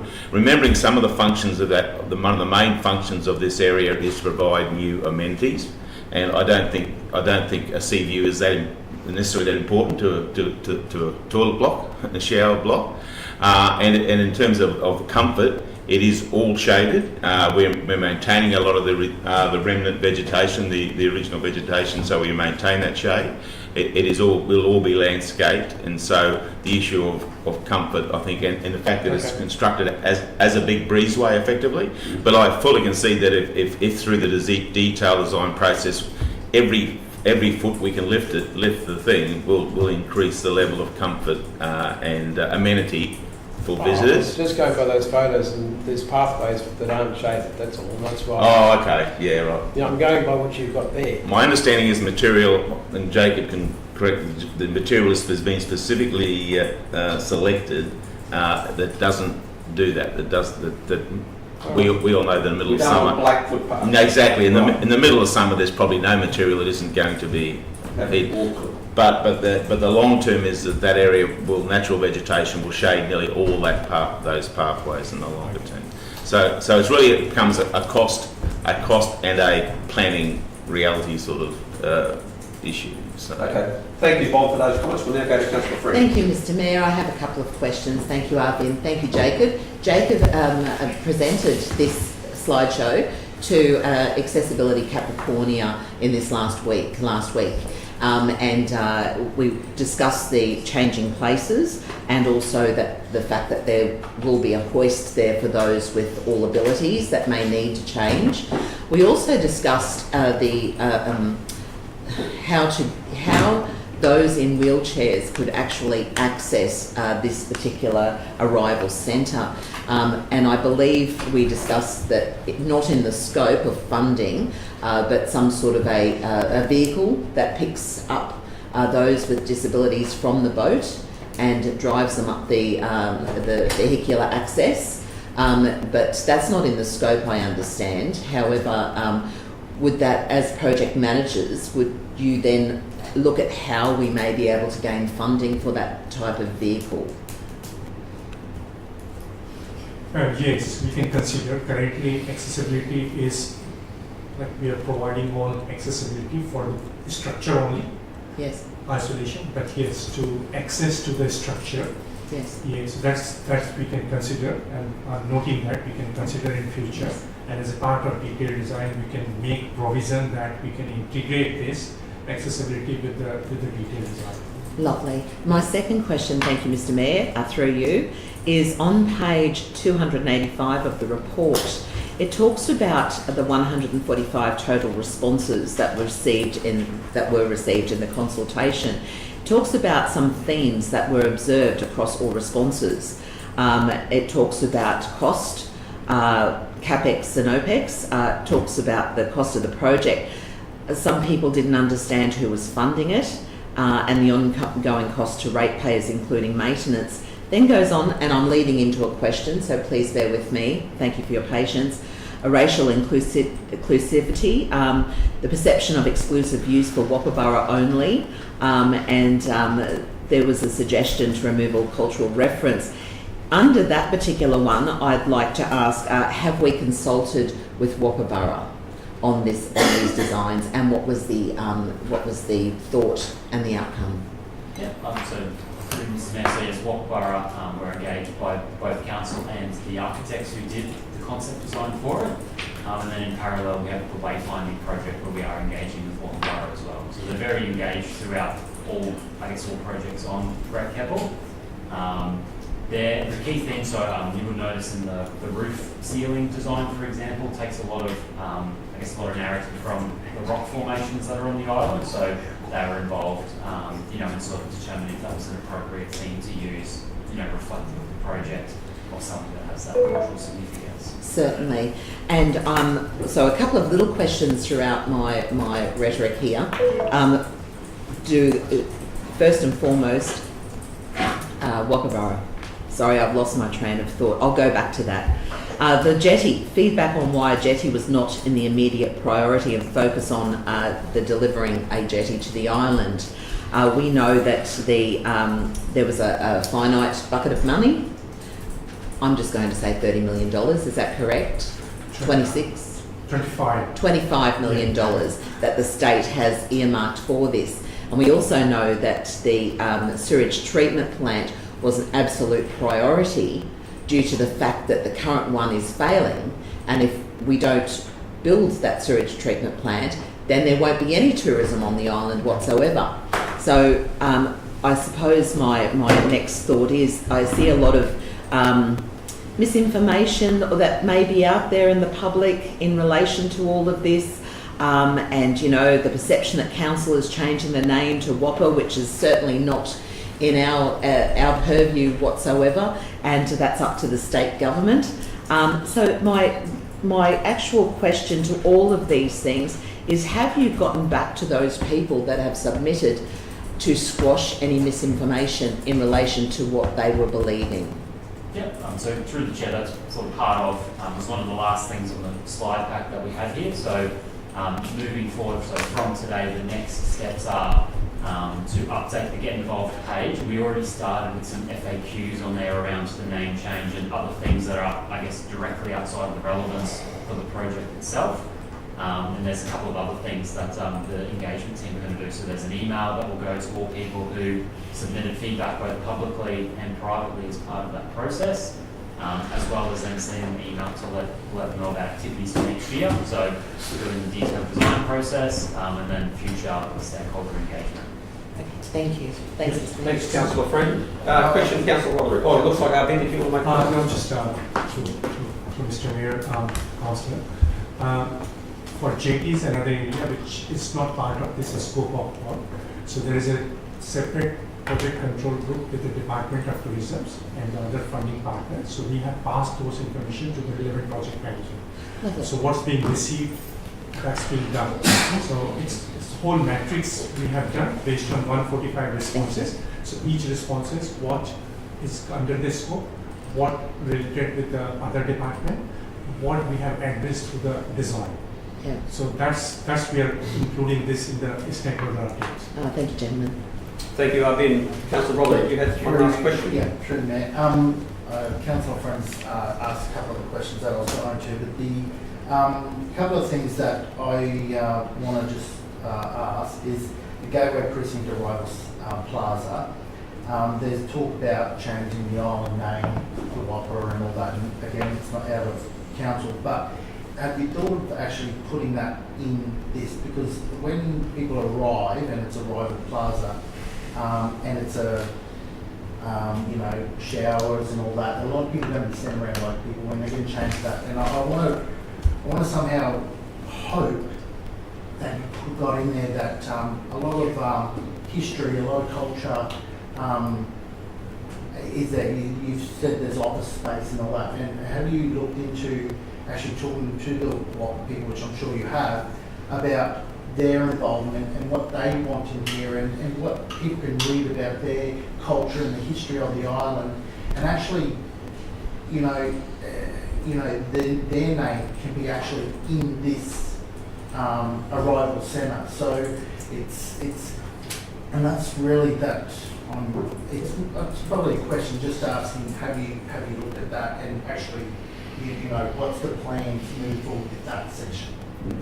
So through the chair, I guess if we sort of segmented it a little bit, so there's the arrivals plaza, the boardwalks and the wayfinding. So the wayfinding project is largely the opportunity which we've started with the Walker group around that. So there'd be, as in the arrivals plaza area, there will be signage and other, information, interpretive signage and whatnot, where it will describe and tell those stories in the arrivals plaza. Yep. But because it's, I guess, treated as a separate project, it's funded in parallel. That's how we've approached it. Yep. There are the things like the rock formation on the ceiling, which are in there, but that's when we identify opportunities where, unless you know that, you're not going to know that's what that pattern reflects. So then we can use digital signage or other things to then communicate that message through it. Yeah, no, that's good. And same with the name, like maybe something that when it is approved and or whatever's going to happen, we can work out something to involve the Watford people in that. The other one, the last one, that Councillor Friend also said, is the availability for the disability, like wheelchair access, elderly, because we want to encourage, and a lot of our tourists are elderly people that, that sand can get hot, that can get a bit hard to walk through.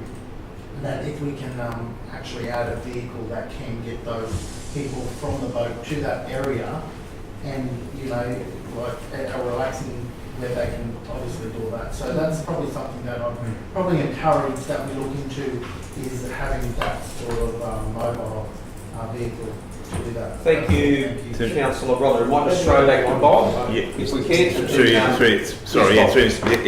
I totally agree. But the scope of our current funding agreements don't extend to that marine access and or getting people safely from the beachhead to the facilities infrastructure at the top.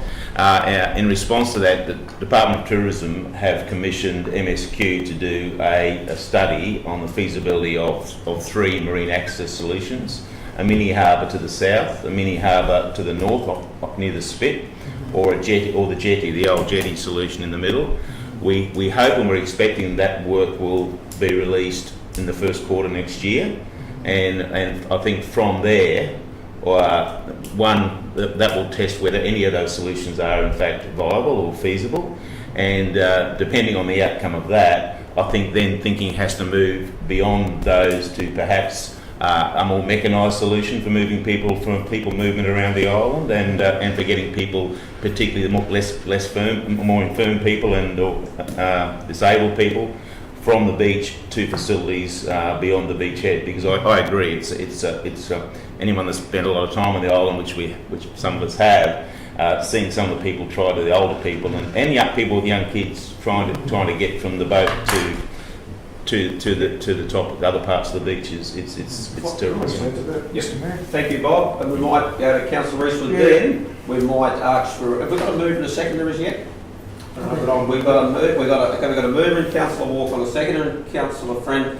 We might leave this as to be the last question, and then we'll go straight to the debate. It was actually just it was actually more of a statement, just to say that when I injured my knees mid this year for a couple of weeks on.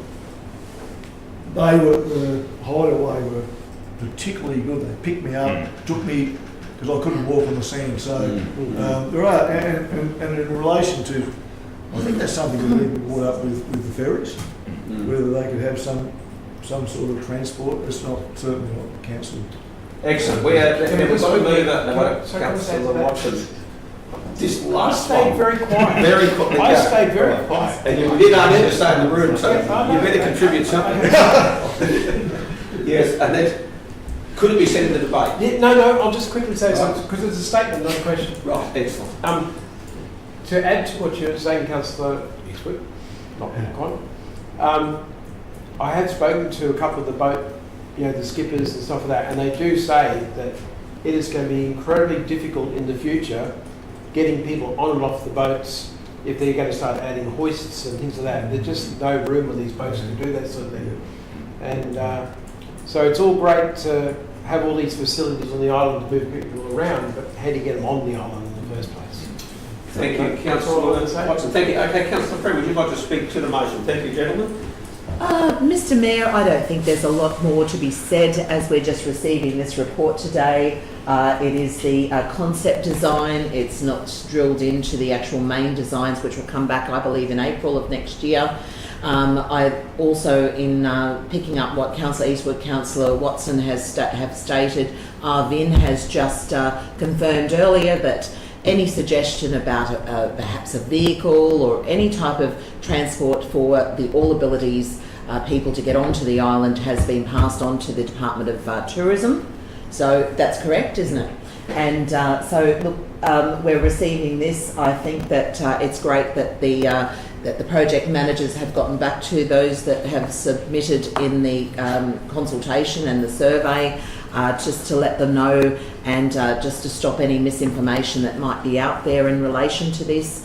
And I thank you, gentlemen, for all of your hard work and commend you for bringing this to the table. Thank you very much. Great shirt too. Thank you. Thanks. Yeah, you really Anyone speaking against the motion?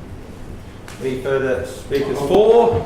Yep. Any further speakers for? Councillor, I'll go to Councillor. Because I'll be quick. Rollery first. I'm just speaking for this. I think it's an absolutely amazing concept. I think it'll improve GKI. I think a lot of people even from this area, not just tourists, will actually be encouraged by it and enjoy the history, the heritage, the cultural aspects that GKI has, and that's why I'm definitely for this 100%. Okay, well, another speaker for, I believe, Councillor Walcott. I'll just wrap it up since I moved it, if other people want to speak. Sorry, yeah, right, I was getting confused with the procedure. Well, Okay, so you're going to wrap up. that, Any further speakers? Councillor Eastwood. Yes, Mr Mayor, look, this is only going to enhance the island, make it more livable, accessible, and it's going to add value to the whole community. Absolutely. Okay, the only comment I want to make perhaps is the absolute criticalness of trying to make something that's going to be low maintenance so that the cost to us ratepayers that we're representing is very much central to what's eventually built there, which I'm sure you guys are doing, and I appreciate that you are representing council in this process in the way that you are. Councillor Walker, do you want to wrap up? Yeah, I'll wrap up. Thank you, Mr Mayor. I just wanted to say, well done on the design. I look at that and I go, I can't wait to bring my family from the south up here and put them on the boat and go across to this arrival centre and check it out and go and do a hideaway in the sewage system. I won't check out the sewage system, but I just, the overall feel of it, I just can't wait to bring my family up here. So well done. We'll see how it all lands with costs and all that sort of stuff, but I think in essence it's going to be pretty good. So thank you. Thank you, councillors, for your absolute passion for what is one of our most beautiful assets, GPI, and everybody involved. We'll put it to the vote. Those in favour of receiving, that is unanimous. Thank you, Lee. Morning, Tim. We might get a procedural motion from Councillor Friend that we adjourn the meeting till after morning tea. All those in favour, that's unanimous. Thank you.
back on right now. Basically. Thank you. Thank you, councillors. I'd like a procedural motion to resume our meeting, put forward by Councillor Friend. Those in favour? Thank you. Welcome everybody back online. We now will continue to push through. We have 12.5, the Office of the CEO Quarterly Management Report, Finance and Governance, and I'll take this report as being read. Not today anyway. You may want to be one day, and I wouldn't take that away from you. Thank you to our CFO, Andrea. If there's no questions, do we have a mover there at this point? We've got a mover in Councillor Walk-on and a second in Councillor Watson. Andrea, would you like to give us a quick snapshot of anything in particular that's relevant? Sure. But firstly, I'd like to say on behalf of my team to the Mayor and the councillors, we just wanted to wish you all a very Merry Christmas and a Happy New Year. If you do get a chance, please stop by our offices at James Street. We are well into the Christmas spirit, as you can probably guess by my attire today. Look, there's a lot of detail that's in this report in terms of the deliverable for the finance and governance team. There are a few things that really stand out. Some of these things you're already aware of. So the accounting team have again produced another set of unmodified financial statements. They process on average about 1,000 invoices a month to our suppliers, and 93% of those are paid in payment terms. The assets team, manage the $1.4 billion worth of assets and evaluations, so they're gearing up for the next round of comprehensive evaluations for our water, sewer and bridge asset classes, and they're continuing to drive some innovative approaches to our asset management planning with some online platforms. Councils has significantly invested in improving its approach to enterprise risk management across the organisation. So we've just delivered in collaboration with the training and development team some training for the organisation. Councils, you will also get that opportunity to have some further training in risk management to help you with understanding council's risk appetite and tolerance to aid you in decision making. So that will be in the new year. Look, one of the really interesting pieces from my view in this report is it really highlights the very prescriptive nature of the world in which we work in. So there are 99, I thought it was only 70, but there's 99 different pieces of acts and regulation that local government, our council, operates within. So the governance team, and you'll see an example of that later when Mel presents some CEO delegations, or just the highly complex and regulated environment that we work in, that we try to support the organisation in. An event that I'm particularly proud of is the procurement supply breakfast that we had in November. We received some really positive feedback from the attendees on that, and the procurement team are very keen to close the loop with those attendees and some of the actions that we're going to be taking away and implementing. So some of those things are very targeted training and education sessions with suppliers, having another look at our procurement policy, working closely with the economic development team, and some effort around internal training and development opportunities for the organisation. Also, I just want to draw attention to, the amount of work that the revenue team do. So they manage 18,000 rateable assessments twice a year and getting the rates notices out, and 4 times a year they manage 14,000 water assessments. So that's a huge piece of work for that very small team to manage, and we're very appreciative of having an additional resource to support with that team. The finance and governance team work really hard to support the organisation and the community. If people don't really know what we do or can see it directly, but we do work really hard across all the different functions. So I'll take the report as read. There's a lot in there, but happy to take any questions. Mr. Mayor. Thank you, Andrea, for that.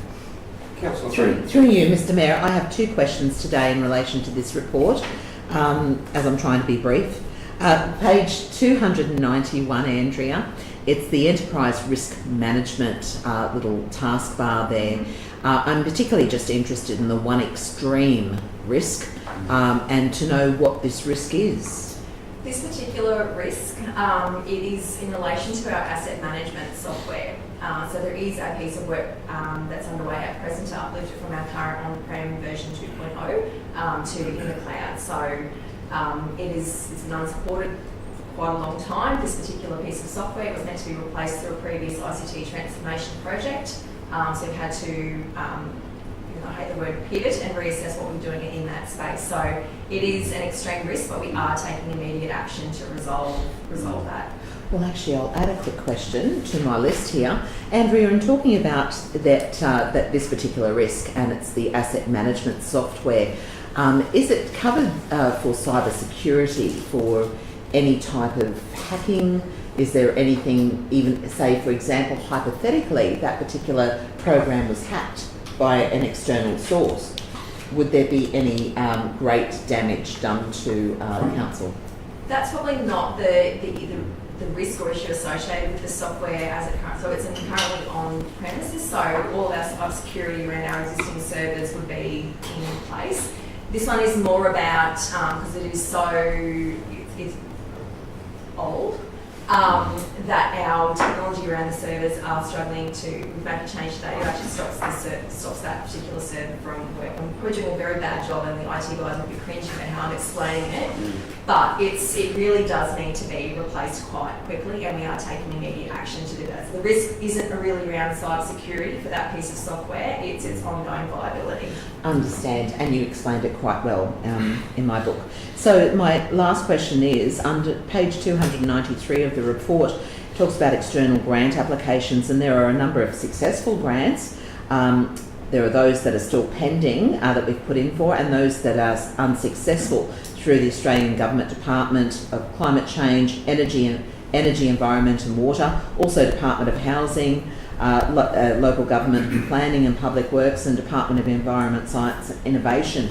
My question is, when we miss out on these grants, do they notify us the reason, a specific reason why we've missed out on the grants? Generally, if they don't provide that reasons, and usually there's just a limited pool of funding, so generally they're oversubscribed, these types of application pools. We do ask for additional feedback on that, so whether it's we've done something different in terms of our grant application, or whether it's just a very competitive pool. So we do ask for that feedback. If there's any particular ones that you'd like further information on, please reach out to either myself or the governance team, and we'll be happy to provide that additional context for councillors. Thank you, Andrew. Thank you, Mr. Thank Mayor. you, Councillor Friend. No further questions. Does the mover like to speak at all to the motion? Being Councillor Walk-on. Yeah, sure. Thank you, Mr. Mayor. Andrea, been here for about 8 months, and just want to say that in review about the reputation of yourself and your team, I hear really strong reports both within this council and outside it, how good you guys operate, and so well done on yourself and your team. So, including all your governance, new to the world, but your reputation goes beyond these walls. So well done. Thank you, Councillor Walker. Anyone want to speak against? Any further speakers for? If not, we'll go to the vote. Those in favour? That's unanimous. Thank you. I believe, Andrew, you're going to lead 12.6, the budget review. Okay. Thank you, Mayor. Councillors, today I'm presenting the first formal budget review that we've undertaken since the budget was adopted in July. So we've reviewed all our operating and capital line items. So the overall outcome is that there is a decrease to the operating result and overall fiscal position. So cash flows, it's really important to note that cash flows still remain adequate to meet the planned operational capital expenditure for the balance of the year. So the operating deficit, so that means that we haven't covered all of our operating costs from operating revenue, has increased from a deficit of 174 million to just over a $1 million deficit. Cash balance has decreased to just above $121 million. That's a decrease of just under $900,000. There's been no change to our total borrowings, so we're not planning on taking on any new borrowings or paying down additional borrowings. But our capital investment program has gone down by just over $9.4 million overall. As we're all well aware, budgets are basically an estimate on the best known information available at the time. And what Budget Review 1 is showing is that there is need for some consideration around the decisions that are made today that will have effect into the medium and long term. So one of those is that we have a larger deficit this year, and we've gone into, it's forecast to be deficit in the next 2 financial years. So there are further decisions that councils will make through the next round of budget deliberations for 25-26, which might influence that. So that's been largely contributed to, we've had investment in a various number of different growth streams, so that's in additional resources across the organisation, ongoing investment in our ICT infrastructure and associated costs with new infrastructure. So in particular, the Great Capital Island infrastructure, so even though the capital, for example, is fully funded, there is going to be significant operation and maintenance costs attached to all of those assets that we just need to be mindful of when we're making those decisions. So whilst the results improve in the 4 years and beyond, it's largely due to easing of some of the underlying assumptions around depreciation. So instead of indexing or increasing the value of our assets every single year, we've wound that back a little bit so it's to more in line with what we're actually doing on the ground. We've been very conservative in our forecasts around rate increases have been pegged at CPI, so that will be a decision for council in the future. So if we leave it at those lower levels, we may not be covering all of our operating costs, which is fine for a short period of time, but if you continue to do that over a long period of time, you basically use up all of your cash. And the current assumptions around investment in trunk infrastructure essentially consumes all of the current forecast funds around restricted cash for developer contributions in the 10-year period. So that's fully consumed based on what that current investment approach is for growth assets. So for me, the takeaway message is that investment in new and growth activities really do need to be balanced with the need to maintain existing services and infrastructure, and we do need to assess the ongoing impact into the organisation's capacity to deliver and continue to deliver these services at the extent that we do. Thank you very much, Andrew, for that comprehensive report. Councillor Freeman. Thank you, Mr Mayor. I have a couple of questions again for this one. And Andrew, you did actually state this, but I just want to clarify that the operational budget has increased in deficit from 174k to now over $1,094,000. So am I right in saying that this deficit of 920k within 5 months is to do with depreciation? No? No. Sorry, so I'm a little confused. Sorry. Sure. So there are a number of elements that have gone in and out to get to this final result. So if you go to attachment 1 to the statement of income and expenditure, it has a detailed commentary on all of the different movements. So that's page 311. Hopefully your rendered version's a bit easier than mine.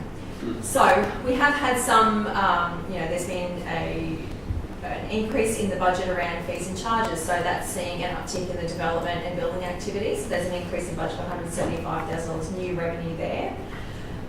Sales revenue, so council is doing the work for DTMR on the Tender Road footpath. So that's a private works job essentially. So we've got some additional revenue for that. As well as interest revenue that we're earning on our cash that are either held in short-term investments or with our bank. So those are some favourable new streams of operating revenue. That has been offset by an increase in employee costs of $1.2 million. So there have been 20 new positions that have been added since the adopted budget. So for a variety of reasons, some are conversions of temporary roles to permanent roles, some are new positions that have been added to the organisational structure, and some have been created positions to accommodate for the investment in growth and those sorts of things. There's also an increase in materials and services of $1.7 million. A large contributing factor of that is around consultants, but that has been offset in part by some application of Works for Queensland funding for some of those projects as well as some other consulting activities that have been decisions at the council table. Sure. My next question, Andrea, is in relation to capital works budget. This has decreased from $48 million to $38.6 million. So does that mean that within the next 7 months we should see a lot of those capital works completed? So this year it's a really unique year, in that there'll be a lot of projects that will still be in progress at 30th of June, so they're multi-year projects. So it's probably a year where that sort of has been a little bit higher than what we'd normally anticipate. So they won't be completed because the projects are multi. So Great Capital Island, Artillery Road, upgrade, the pool is another one. So all of those are multi-year projects. So there'll be probably a larger balance in work in progress at 30th of June than completed projects. However, project managers have revised all of their budgets. So this is again based on their best known information available at the time in terms of their program delivery and capacity. I also understand that Michael and Arvind will have 2 new project managers commencing with the organisation in January, which will certainly give us a boost in that capital delivery space. Sure. And look, we have to look at this particular budget review, 12.6 on the agenda item, separately. But when we look at 12.8, we're looking at the monthly financials. And instead of asking the question then when we get there, it says there's currently for the monthly financials operating surplus of 7.2 million. So could you explain that to me in relation to the budget review? Yep. So that is just talking about where we're at a point in time, so at the end of November. So the monthly financial report is to the year to that position to November. The budget review one is looking at the whole year. So our revenue is quite lumpy in nature. So we have big chunks of cash that comes in from our rates and charges that are levied, either half yearly or quarterly for water consumption. So we've got essentially that money in advance, and we'll be spending it for the balance of the year. Thank you. Thank you, Mr. Mayor. Thank you, Councillor Friend. Any further questions, councillors? No? We're looking for a mover of that. Moved Councillor Friend, and seconded Councillor Walk-on. Would you like to speak at all, Councillor? I don't need to, thank you. Anyone speaking against? Any further speakers for? No? We'll go to the vote. Those in favour? Thank you, that is unanimous. We'll move to item 12.7, the Community Plan 2030. Councillor Friend is going to move. Councillor Watson seconding. Okay. Thank you. Did you want to touch on that at all, Councillor? Sorry.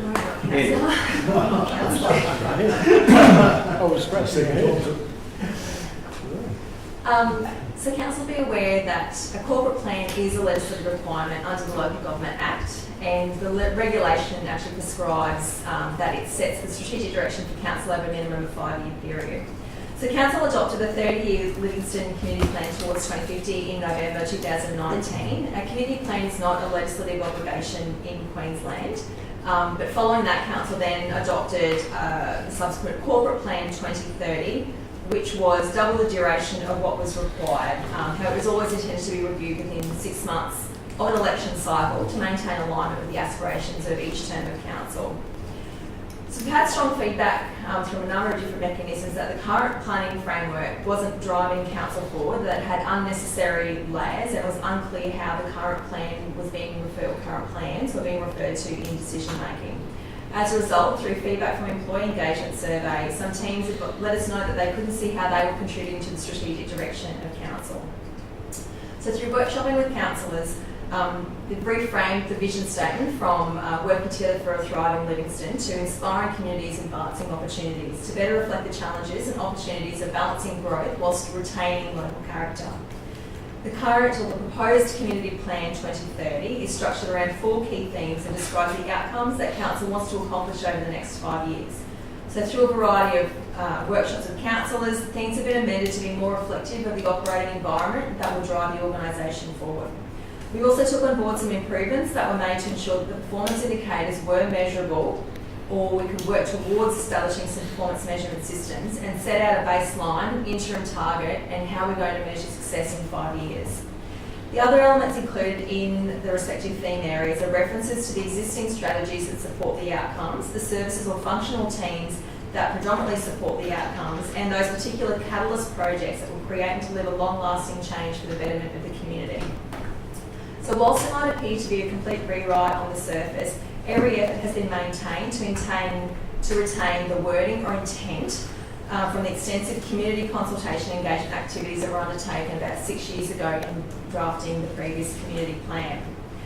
Council has also, will also be publishing a plan on a page to make it easy for the community and see what it is in a one glance to see what it is we're going to be focusing on over the next 5 years. So the current planning framework will continue to be reported on for the balance of the current financial year, and we'll use this community plan to start developing the more detailed 1 year targets and actions to take that forward to then craft the budget around the 25-26. Happy to take any questions. Excellent, thank you. Councillors, would someone like to move in the absence of any questions? I move. Yep, Councillor Friends moved that, and we had a second, Councillor Watson. Would you like to speak at all to that, Councillor Friend? Oh, Mr. Mayor, this community plan is, the original community plan is absolutely integrated into this particular community plan, corporate plan. So no good work that was previously undertaken is lost. And this plan was already, this particular plan has incorporated the operational environment to assist in the key measurements of success within Livingstone Shire. Excellent. Anyone want to speak against? Any further speakers for? Don't want to wrap up? Thank you very much. We'll go to the vote. Those in favour? That is unanimous. Thank you. 12.8, monthly financial report, period ending 13th of November. We won't go to Councillor Ellis, we'll go to the Chief Financial Officer. Over to you. Thank you. Thank you, councillors. So we've already briefly spoken about the year-to-date operating result, and it is really reflective of the lumpy nature of the half-year rates and utility charges. Sales revenue is a timing issue between when we are doing invoicing for the RMPC works, and we're also doing undertaking the work on the Tammy Road footpath. So this will increase when council invoices for that particular work. In regards to operating grants and subsidies, so it continues to show the very appreciative receipt of the 24-25 financial assistance grant in the year that it relates to in early June. So that will continue to show us a favourable timing variance as we had budgeted to receive that in quarterly instalments. So there's just a mismatch between that phasing. As I previously mentioned, investment interest earnings continue to exceed budget expectations due to higher than anticipated cash balances and better rate of returns that we're receiving on some of our short-term investments. Operating costs are within budget expectations, and it's important to note that Budget Review 1 has actually increased the budget for employee costs, materials and services, but that the amounts reported in the in Report 12.8 don't include purchase order committals. So just looking at our assets and liabilities, so overall cash is slightly down. So this is a month where we didn't have big buckets of cash coming in from payments of rates. But it also means that receivables are down as well, so that's money owed to council as people just continue to pay their rates and charges. In terms of debt management, so the number of assessments under management are lower than the same time last year. That's probably more reflective of some internal resourcing limitations. So we had a long-serving staff member retire, and we haven't been able to fill that position until early next year. So we haven't been as proactive as we normally would be, and that will recommence next year. We've had 22% of our spend has been within businesses located within the Shire boundary. We do have a stretch target of that being 30%, and that's going to be quite a challenge for us as we are contracting and outsourcing a lot of work in regards to our major projects that won't be necessarily delivered in full by businesses located within Shire boundaries. Our total borrowing, so we charged interest on a monthly basis to make quarterly payments, so there would have been another payment, a quarterly payment would have occurred this week for that. On the capital front, it's really pleasing to see that infrastructure charges have bumped up slightly above the year-to-date position, and capital grants continue to be released on a proportionate basis. So we've recognised about $7 million worth as revenue year to date, and we have a further 5.3 that's sitting on our balance sheet as a liability. So we'll recognise that. So that's cash that we've received. We'll recognise it as revenue as the work continues to progress. You do now receive the detailed financial status of projects through the various standing committees, but overall capital spend continues to remain below year-to-date budget with only just under $9 million that have been spent year-to-date. However, there's just under $25 million that has been placed in purchase order committals for work in progress or about to commence. So just when I look at those types of graphs, I try to see if the committals are about 2 or 3 months in advance. So that to me is a good indicator. It's very rudimentary, but it's an indicator that the team are doing that forward planning and forward work of that. When that gets really short towards the end of the year, you would expect, but at this period, you want to see that a couple of months in advance, if that's how I interpret those particular graphs. I'm happy to take any questions that you might have on the report, councillors. Thank you, Andrea. Any questions, councillors? Ask for a mover to receive the financial report. Move Councillor Walk-on, that would be seconded Councillor Eastwood. Councillor Walk-on, do you want to speak at all? Thank you. No, anyone want to speak against? Any further speakers for? We'll go to the vote. Those in favour? That is unanimous. Thank you, Andrea. We have 12.9 amended and new council powers to the Chief Executive Officer. Yes, so Mel Holgate will present this. Okay. We'll welcome Mel to the table. Thank you, Mel. And we'll acknowledge that the report has been read and received and read by the councillors. So if you would like to give us a summary and then we can move from there. Good morning, Mayor and Councillors. The Local Government Association of Queensland and King and Company did a biannual review late August. So we reviewed their biannual review against our registers, and there was quite a significant number of amendments to the delegation registers, so we felt that it needed to be presented before the annual review next year. The majority of the amendments actually are in relation to the new Queensland Fire Department, so a piece of legislation needed to be amended to accommodate that. The word Chief Executive needed to be changed to the Police Commissioner, and then some are just sectional amendments as per normal changes with our legislation. Any questions? Okay, thank you very much. Any questions, councillors? Question. Thank you, Mr. Mayor. Thanks, Melanie. The law, you've just said that the laws of the delegations for CEOs have changed in August, and they include the Act for Fire and Services Act 1990 and regulations for transport operations and additional powers. So is it just the fact of the actual name change to from the Fire Services Act to the Fire Services Act 1990, or what are the actual additional powers? So under that Fire Services Act 1, it is primarily a name change. There are some tweaking with some wording, especially in reference to those departments used to report to a Chief Executive or a Director General. Now they report to the Police Commissioner.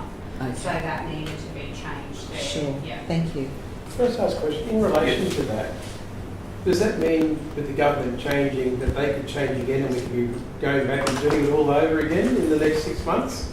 Is that what possibly happens? Or? That would be something you need to ask the state government if they would like to do that. So, yeah. But it's something they can do that? Yes, if they are in line, I guess, those areas, yes. Thank you. Just one question. Apart from the sort of the more benign changes, is there any in there that you would look at and think, oh, that's probably something that councillors may be interested in, or? No, there's nothing significant in amongst all of That might be a fair question in a sense, but from your perspective, was anything that came through from King and Co that was, a dramatic change, or? No, look, a lot of it is just slight changes to wording, the words that are used, or the way that it's being interpreted. Yes. So when you read our delegations register, you always read it with the actual legislation because the wording varies. So for those that do change, I do actually do that as I go through it to look for anything that's quite significant. For this one, no, most of it, as I said, is minor, and most of it relates back to that Queensland Fire Department. One more question. How hard is it to stay focused when you're reading through, because they're fairly lengthy and there's a lot of them? It must take an enormous amount of concentration to... It is very time consuming, and Andrew is smiling at me. I actually love reading legislation. Isn't that good? We're glad to hear that there are those people out there. Yeah, probably not our street, potentially. I can read it all day, so no, that doesn't bother me, but no. For council as a whole, there's no significant impacts, and if I come across that before I even bring it to the council table, I bring it in through my line management for that first. Very good. Thank you for that. Okay, there are move there. Moved Councillor Eastwood, seconded Councillor Watson. Any need for commentary on that? No, only to say it's quite an odd skill, but I'm glad you have it, like hobby. So And just to wish your whole team a Merry Christmas and Happy New Year. Thank you. Right, anyone speaking against? Any further speakers for? Councillor Rother, did you want? No, I'm good, thank you. Okay, we might put that to the vote. Those in favour? That's unanimous. Thank you very much for that. Thank you. I appreciate your dedication to that most important work. That concludes the bulk of our reports, except for the matter that we delayed, or we what did we do in the end? We deferred it. I think we had a procedural to defer it. It looks like our Office of Greg has got further information. So, Greg, do you want to give us a summary of what you've been able to ascertain, and then we can perhaps move the procedural heading whether we deal with it or not. So over to you. I've just provided some things to bring up on the screen. It's just 12.1, isn't it?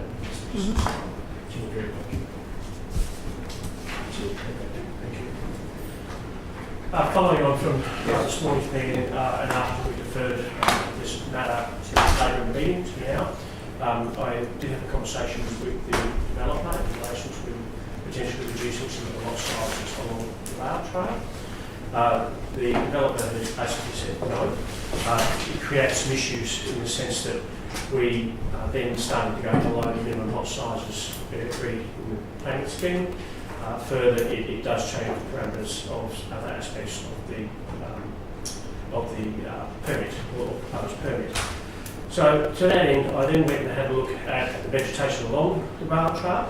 So I took some measurements all the way along for where the proposed back fences are going to be. So if you look at that top line there, it runs parallel to the rail trail property boundary. That's roughly 6 metres in. Okay?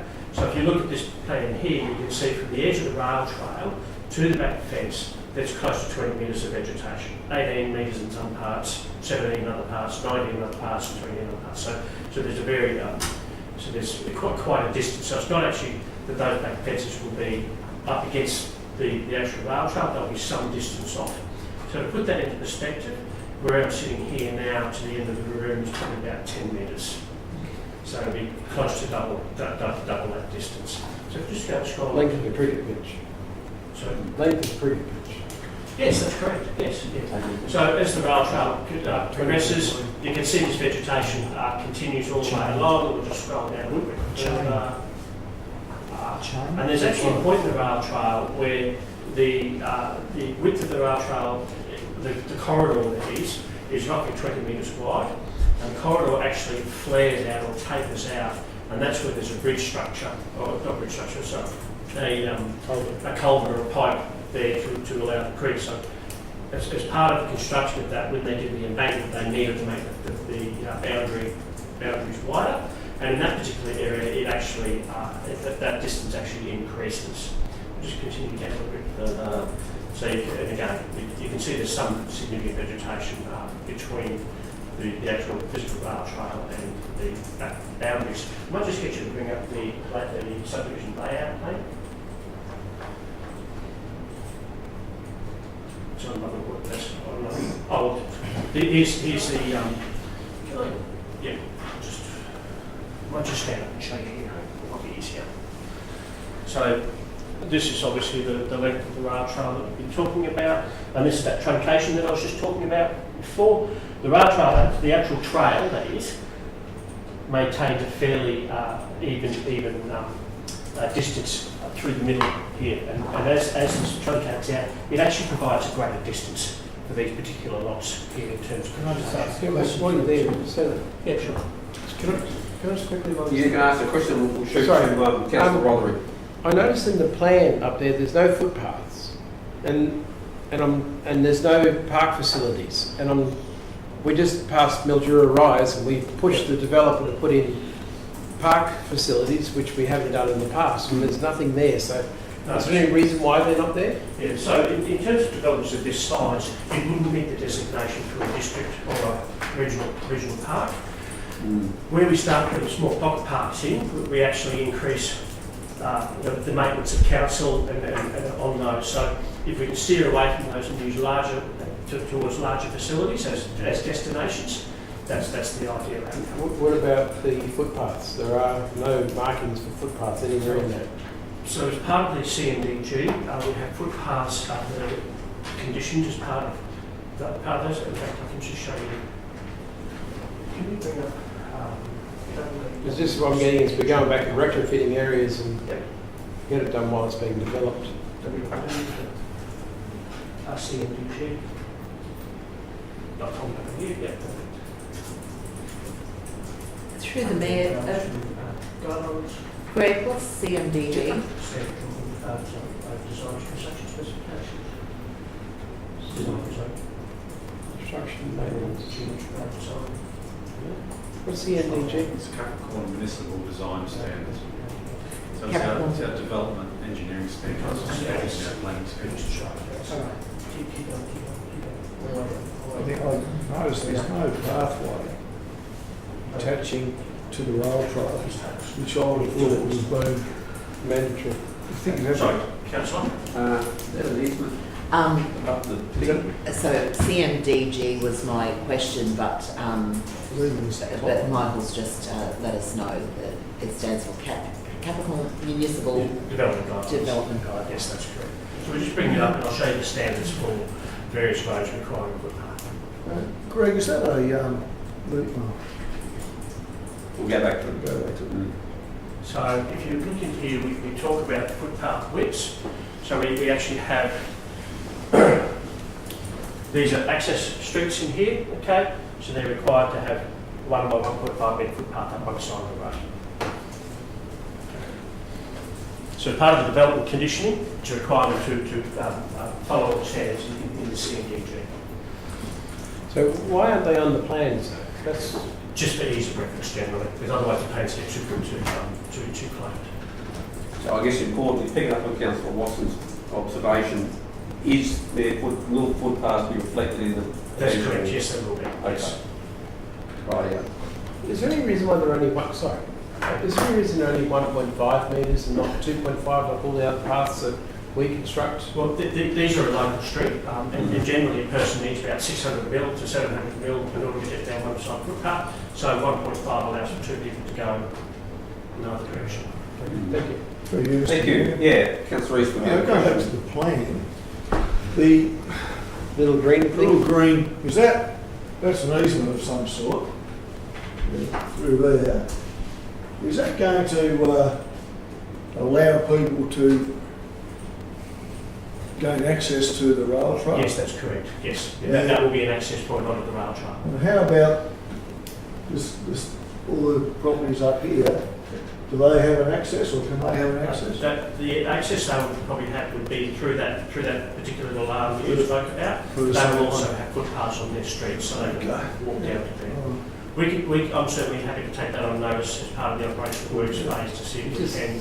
So many people are using that to access into town these days. You know, it's important. That's why people are buying in those areas. Any further questions, Councillor? Yes, just- Councillor Rothery. Just going on Councillor Wilcon's question about the 6 metres, which I see that. Now, we're just looking at already constructed housing on the rail trail. Have they got that 6 metre buffer? No, I'm not aware of any. So they're actually allowing that? They are where up against other the rail trail. yes. haven't had to? Yeah, okay. A good example of that is down the end of, we call it Paradise Grove. As you come down an old rocky road, Mhm. you turn left into, I think it's Paradise Grove above it. Those properties actually butted up against the actual rail trail. Yeah, And and similarly, I'm looking at it now, and I can see a fair bit there. That is, I was just wondering if they were as well, but no, they're not. and similarly with that particular development, we provided an access point onto the rail trail that's extremely popular. Yeah. Okay. Any further questions? Or Sorry? Yeah. I guess we've taken a little while to get to this point here. The officers are recommending for approval of this development application. Greg, can you enlighten us as to what additional information I believe you wanted to have council consider be added into this Yeah, recommendation? Or? As a result of the conversation with the development this morning, we're proposing to put 2 late items in as a recommendation, so that's recommendation D and E. Recommendation D is that officers make contact with the developer to explore improved community outcomes for citing knowledge and intrinsic values such as the proximity to the rail trail, environmental values and strategic locations. So a good example of that might be, we'll have a conversation with them if there's a path that leads onto the rail trail from the residential street, is there an opportunity to potentially say put a light on the end of that path for improved safety, leading into the night. Recommendation D, that the developer provide additional planning to the rear of the lots abutting the rail trails, as those are the lots we've just been talking about, for screening purposes and maintenance of amenity in consultation with the council in the operational work stage. That's generally the most appropriate stage to do that, because that's when you're actually in detailed design phase and approval phase for that. What does that mean? What does that mean, that recommendation E? So what it means is that when we get to the operational works phase, okay, as part of the conditioning for that, the officers will read through all of the conditions that are part of any permit, and then they will make sure that all those conditions are complied with. So in this particular instance, what they'll do is they will either issue an information request to the applicant, i.e. the developer, or the developer may already have voluntarily not voluntarily, but actually provided additional plantings in those areas where required. So is that the planting near, is that on the other side between the rail trail and the fence line, or is that on between the rail trail and the fence line? That's right. Correct. Yes. So the effect of that really is to try and provide additional screening, so it breaks up the intrusiveness of fences and roof lines and all those sort of things. Okay, Councillor Watson, you had a question, please. I'm sure it's been said, but it's slipped my mind, but you've got the roundabout at the top of Old Rocky Road, and then you've got Common Drive. Is council paying for that down to the block, so the developer will pay for that? And the other question that goes with it is, it's a very hilly area. I was hoping I'd see contour plans. Are they planning on cutting and terracing all these blocks, or what's it going to look like? So at this stage, they're proposing making essentially slab on ground blocks. That's a fairly desirable product in central Queensland, which sort of slab on ground. So they're flat blocks, basically. But so how are they going to be if it's like this? Through retaining structures, yeah. And that will also be a developer's cost. Okay, councillors, with those additional inclusions, recommendation D and E, we're at that point now where I'm going to seek a mover of the motion of the report and a seconder. I'm happy to move it. Councillor Rollery, you're moving this report. We have a seconder. I'll second it for the interest of debate, Mr. Mayor. Okay, seconded Councillor Eastwood. Thank you. Councillor Robert, if you want to speak at all to this report. No, actually, yes, I wanted to say no. Yeah, I just, it's been I'm only new to council, but as far as I'm aware, that it's been there for a couple of years, and this developer has put a request forward to obviously develop on it, and it's low density zoned. We're in demand for housing. It's in a good area, as in close to shops, central. We, as a council, as a councillor, I'm very,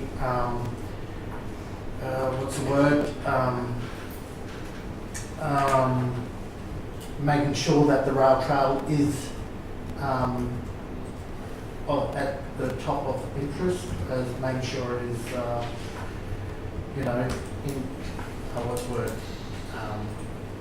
not obstructed by anything, and that people have good homes that is close to central. So yeah, that's why I'm reading this.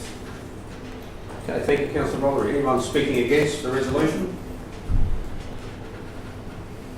Any further speakers for, or Councillor Watson? I just have concerns that where it is, it's just the hilliness of it and everything else.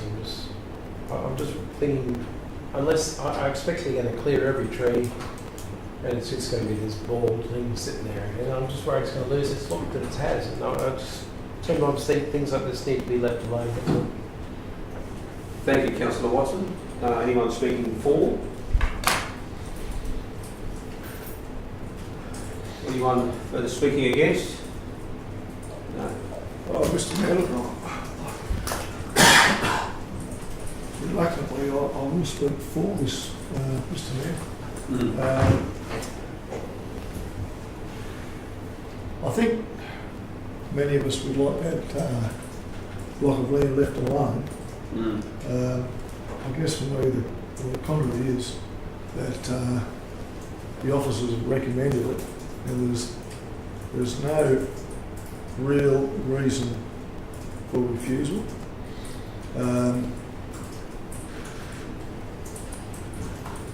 I'm happy with the added provisions to the report or to the motion.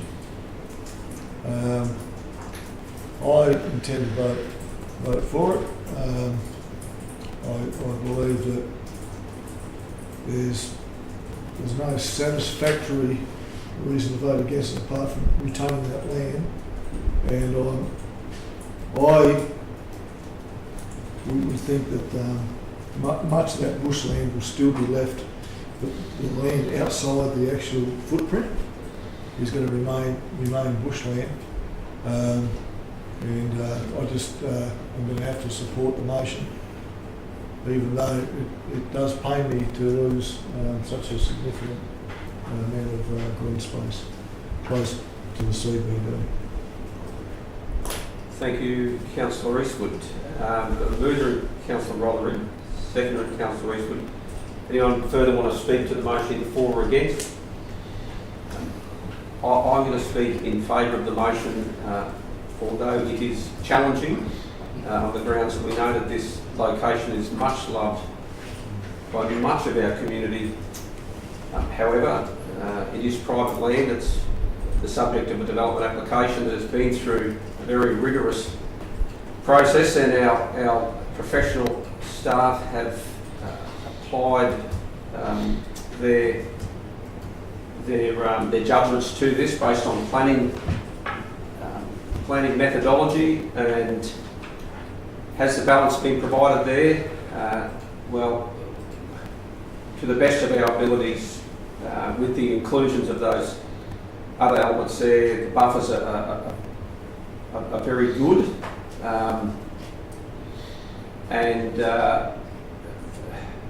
I recognise that some in our community will be very disappointed that this council's not going to stand up for that land.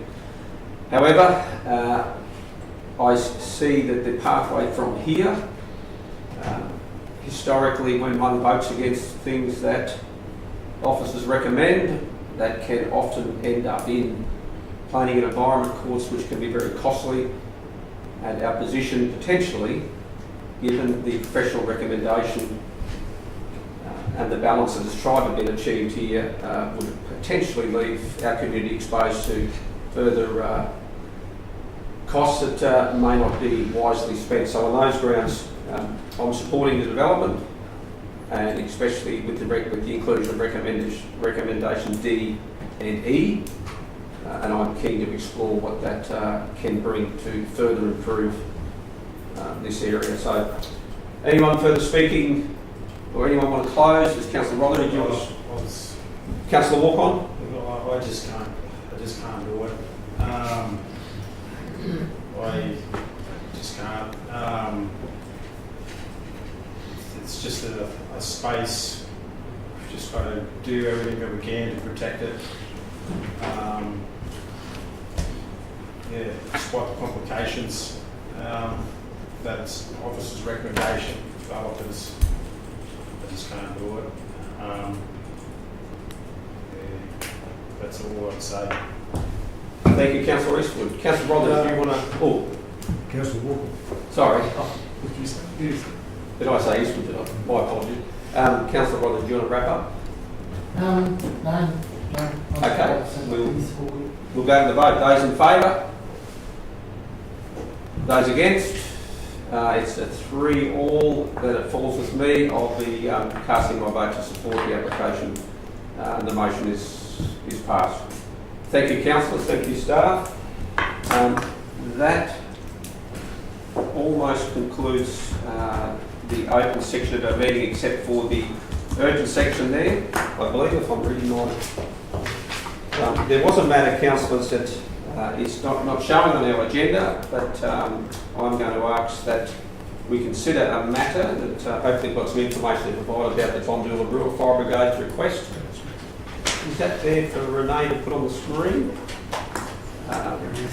Councillors, just to give you some background, I was contacted by the Bondula Rural Fire Brigade, who find themselves in a very, very unenviable position where they will be forced to move out of their current fire shed because it's on private land. Previously, we considered allocating a small section of council-controlled land out of the address there at lot 132. We supported, in principle, the Bondula Brigade taking ownership of that land, or establishing an agreement there to provide them tenure. It's a fairly lengthy process for them to go through to get the approvals for them to build their new facilities that are going to go there, which we've all supported in principle them happening. They've reached out to say over the next few months, especially the Christmas break, they would like to be able to go in there and undertake some preliminary clearing in the section where their shed and their building envelope is going to go, driveways, you name it. And they would very much appreciate council's support with the recommendation that the CEO's put together that would allow for that to happen. It'll be certainly under the control of the CEO to ensure that is done in a responsible manner. And so with the CEO's assistance, that's been put forward for us to consider. The council support the Bondula Fire Brigade's efforts by providing an administrative pathway and subsequently orchestrating a fast-tracked approval process for the necessary clearing of space to enable the development of this important community facility. Happy to answer any questions. Yes, Councillor Friend. Thank you, Mr. Mayor. My question is, what does a fast-track approval process look like? Excellent question. We'll throw to the CEO. Thanks, Mr. Mayor. It's not a fast-track approval process isn't about negating any of the legal requirements for the development. It's about ensuring that the approval process and decisions are back-to-back, as close to back-to-back as possible, because we've only got a week and a bit to go before the Christmas break. I understand from Mr. Abbott the staff have already been out there, and actually I've bet Greg, seeing he's here to speak to it more than that. Thank you, Mr. CEO. One of our natural resources staff attended the site yesterday with the first officer. Yep. Nick Murphy. I believe Mayor was there as well. They had a discussion around some potential clearing and had some agreed outcomes around that in consultation with our NRM staff. In that particular location, there's no overlays or protected species or otherwise. Thank you. Any further questions?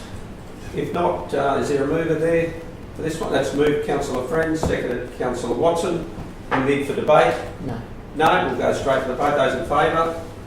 Thank you, Councillor. That's unanimous. That concludes our ordinary meeting. Can I get a mover to go into closed session to deal with a matter that's 16.1, Dunbar appeal? We've got a mover there in Councillor Walker, a seconder in Councillor Watson. Thank you. Those in favour? That's...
stream. Councillors, we've got one item to deal with that has been considered in the closed session, and that is 16.1, the Dunbar appeal update that we've had. The motion there on the recommendations of council delegates the resolution of the appeal to the Chief Executive Officer. Any questions at all? No, we've got a mover in. Are we giving any indication as to what line of thinking that advice is going to be? Because it doesn't. As in we've line. seen it over the years where we've handed things over and it's not the way we've tended. Not that I don't think the CEO would do a good job, I'm sure he will. But it wasn't like we thought, and I could name a couple of instances. Like in the affirmative or in the negative or something, it just hasn't got to be any detail, just to would you give an like indication. included in the resolution that Councillor made that the CEO reports to councillors prior to the decisions that he's made or he's going to make? I'm sure he'd make a good one, but I think for transparency reasons, I think it's a good idea to me. Okay, Mr. CEO, have you got? Through the chair, Yep. the attachments on the meeting report, which are obviously confidential, detail all the outcomes of the discussions today. Okay, so if this is supported, nothing outside the scope of that report that's been identified in there for us to be able to track and know about, that's the extent of the delegation. That's correct, yes. That's the extent of the So delegation. would the CEO be happy to attach with reference to the items listed in such and such? At this stage, we cannot make those items. Not even identifying them. Because they're currently before the court. So once a consent order is issued, that then becomes a public document. And Mr. CEO, did you want to provide any comments to assure us that only the elements within the identified or the confidential report are what we're delegating for you to? Through Mr. Mayor, that would be correct because the other determining factors aren't in dispute by the developer.